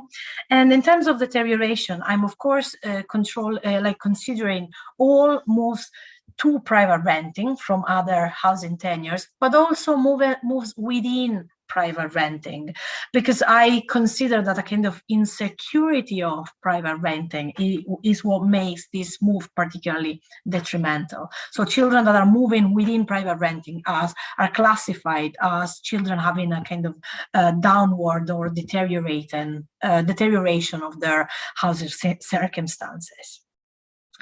And again, yeah, we observe this kind of there is an effect of residential mobility on children's outcomes, and particularly so we do have a significant effect of a deterioration in housing tenure on children's well-being, and we've got somehow less of an effect again for vocabulary scores at age 10. And when we control for all these other dimensions of the family context, the only effects that remain significant are the effects of a deterioration in housing tenure, both on internalizing and externalizing problems of children. So to conclude, what this research is showing is that across both early childhood and middle childhood, children's social emotional well-being is lower for children who moved home. Whereas evidence on children's vocabulary is somehow more mixed, because we don't really observe a difference at age 10 between mobile and non-mobile children. And children seem to fare worse, particularly if they moved more than once, if they move to local areas with similar or higher level of deprivation, and if they move to or within private renting. And what I think is also interesting is that a move to a better neighborhood is associated to better cognitive outcomes for school-age children. Now, there's clearly moving in childhood is associated with low socioeconomic status of their family and their parents, and with adverse life course events such as parental separation. And actually, a large part of the effect of residential mobility that we observe is due to the characteristics and the experience of movers. However, even after we control for these experiences and these characteristics, there's the effect of frequent moves, so 2 or more moves, and the effect of moving that imply a deterioration of neighborhood or housing circumstances that still persist. So what is the kind of final take-home message here is that family inequalities, life course experiences, and the experience of residential mobility, they all interact, and they kind of create a process of selection, cumulative disadvantage, and feedback that they all have the potential together to affect children's outcome. And to conclude, I think these results speak to the inadequacy of the UK housing situation. So data from growing up in Scotland comparing 2 Bear cores shows that the proportion of children that is been born and is growing up in private rented accommodation has more than doubled so children who were born in 2004, 2005, and children who were born around 2010, so after the economic recession. So there's more children now that are experiencing life in private rented accommodation, and children that are in private rented accommodation are those who are most likely to experience repeated moves. So any policy that wants to kind of aims to reduce inequalities for children needs to take housing as one of its components, because housing instability compounds other forms of socioeconomic and family disadvantages. So we are clearly at the right timing, and I think this is research in a way is timely, showing these issues, because we've got like the Housing to 2040 strategy, and that's definitely an opportunity to take forward reforms that improve accessibility and affordability and stability across all housing tenures in Scotland, which is the commitment of the Scottish government. But still more needs to be done to make sure children can thrive, and we can reduce the inequalities children are experiencing in Scotland. And that's all from me. Thank you. Fantastic. Thank you so much. Another really amazing example of how we can use the data to actually extrapolate it out and figure out what the things are happening in children's lives. And I think that the evidence that you've shown there in terms of something as important as where a child's living and those moves and the impact on children's lives is hugely important. So again, if we were in person, you'd be hearing that the cheer of the crowd. And I think that it's a testament to all of the speakers, including you, Francesca, that we've managed to maintain the participants throughout the day. I know it's been a long day, but we've still got over 130 participants still engaged. And you'll see from the chat that there's lots of questions that are specific to both yours and Valeria's presentations. Unfortunately, we're starting to run a bit short of time now, and we need to move on to the next section. But I would really encourage all of you to be in touch with Valeria and Francesca about their research. And if you're able to, Francesca and Valeria, to engage with that Q&A to answer those questions there. I think both of you really exemplified the importance of being able to use the data that's coming through the longitudinal studies in a way to build upon it and give incredible depth to the experience of children and young people.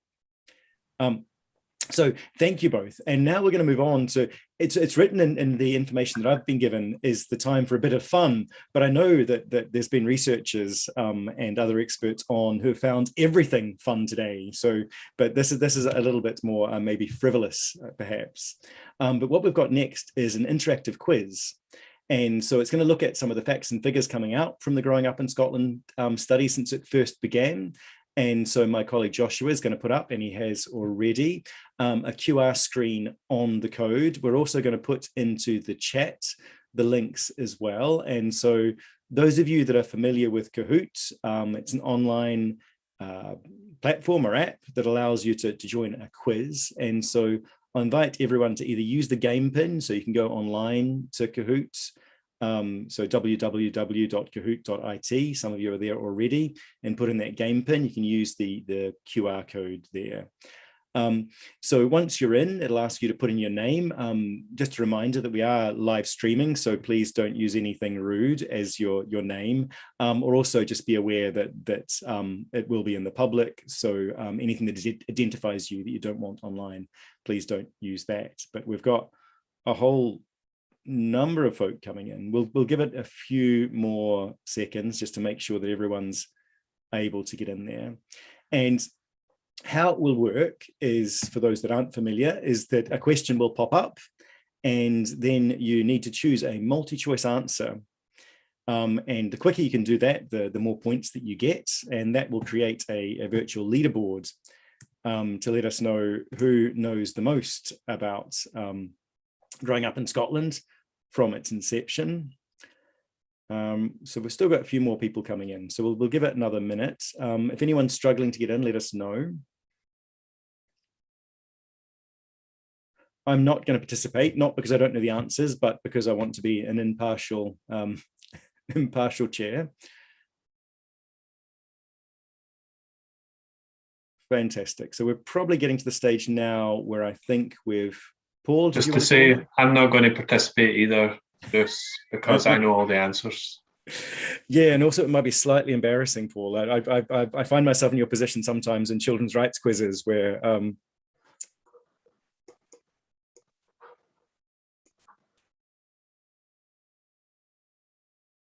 fantastic. So we're still coming in with a few more.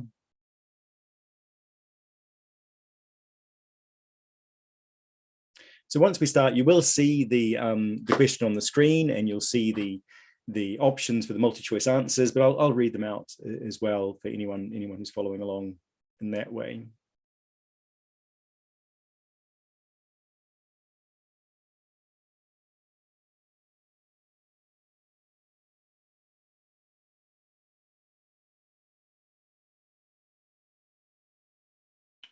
Okay, Joshua, shall we get started?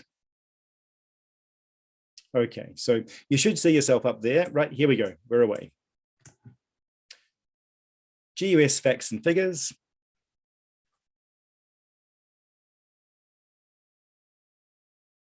What year did Growing Up in Scotland study begin? 2006, 2005, 2003, or 2008?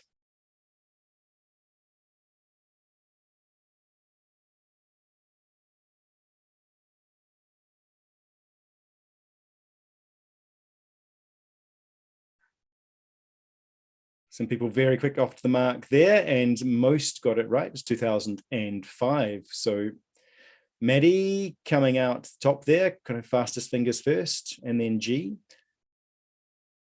Around how many families have taken part in the study since its launch? 10,000, 14,000, 4,000, or 8,000? I'm hugely impressed with how quickly people are answering these questions.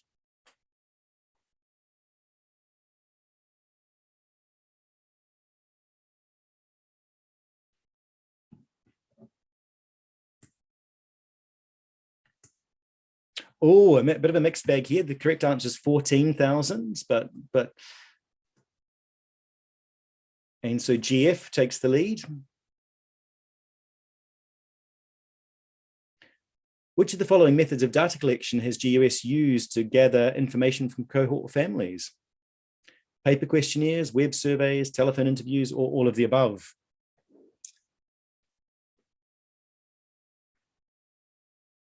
Some very quick answers here, and I suspect that it might be quite a high scoring round, this one.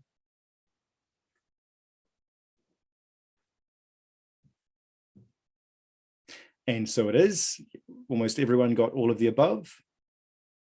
But who was quickest? GF again, we're still in the lead. What item has not been given out as a gift to participants of the study? A pair of Growing Up in Scotland socks, a pair of Growing Up in Scotland headphones, Growing Up in Scotland water bottle, or Growing Up in Scotland charger? This is one that I would have got wrong, I must admit.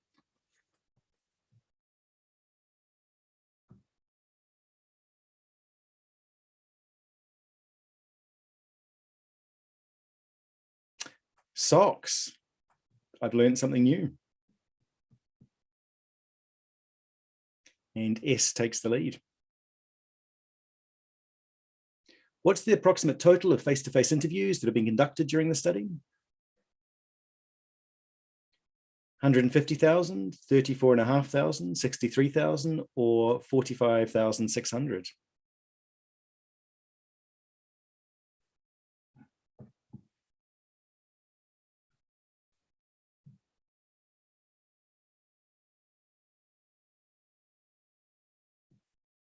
Oh, mixed bag here. 63,000 is the correct answer, but again, bit of a mixed bag in terms of answers. And S still in the lead with flowers coming up,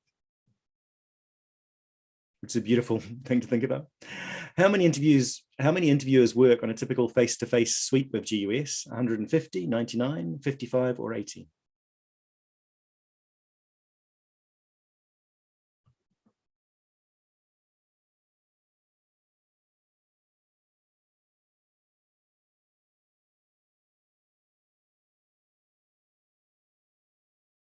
And the answer is 80.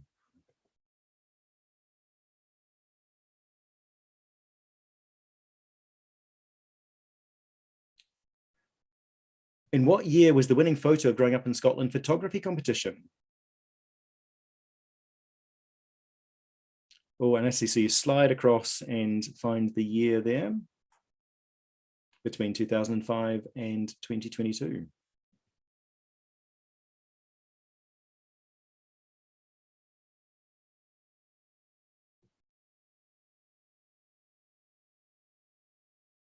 It was the winner in 2018. Strong number of answers for 2010, which is interesting.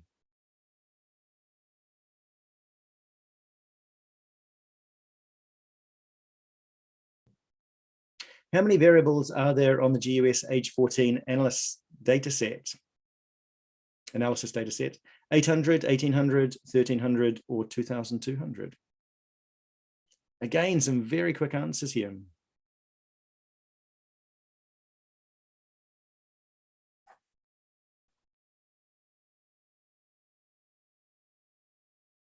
And the answer is 1300. S still in the lead.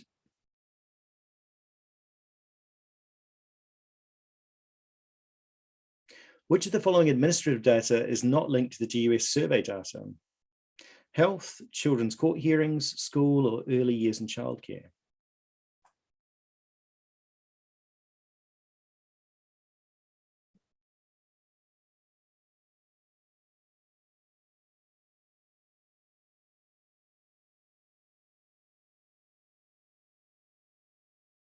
And children's court hearings. And so again, almost all of you got that one.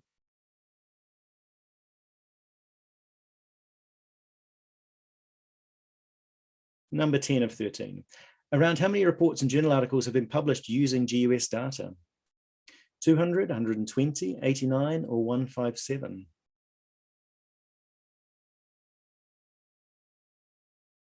I think there must be a lot of Kahoot experts on this, because I'm amazed how quickly you're all jumping to those answers.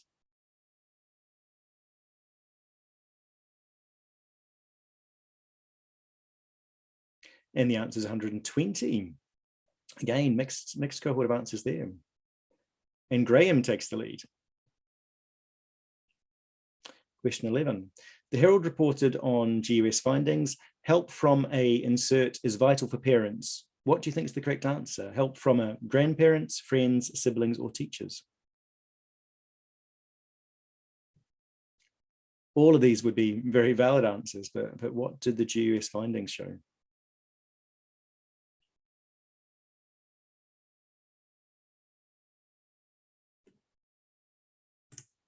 Grandparents. Again, strong answer there.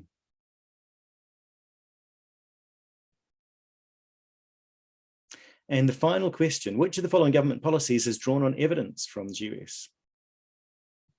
Tackling child poverty, smacking ban, book bug, or all of the above?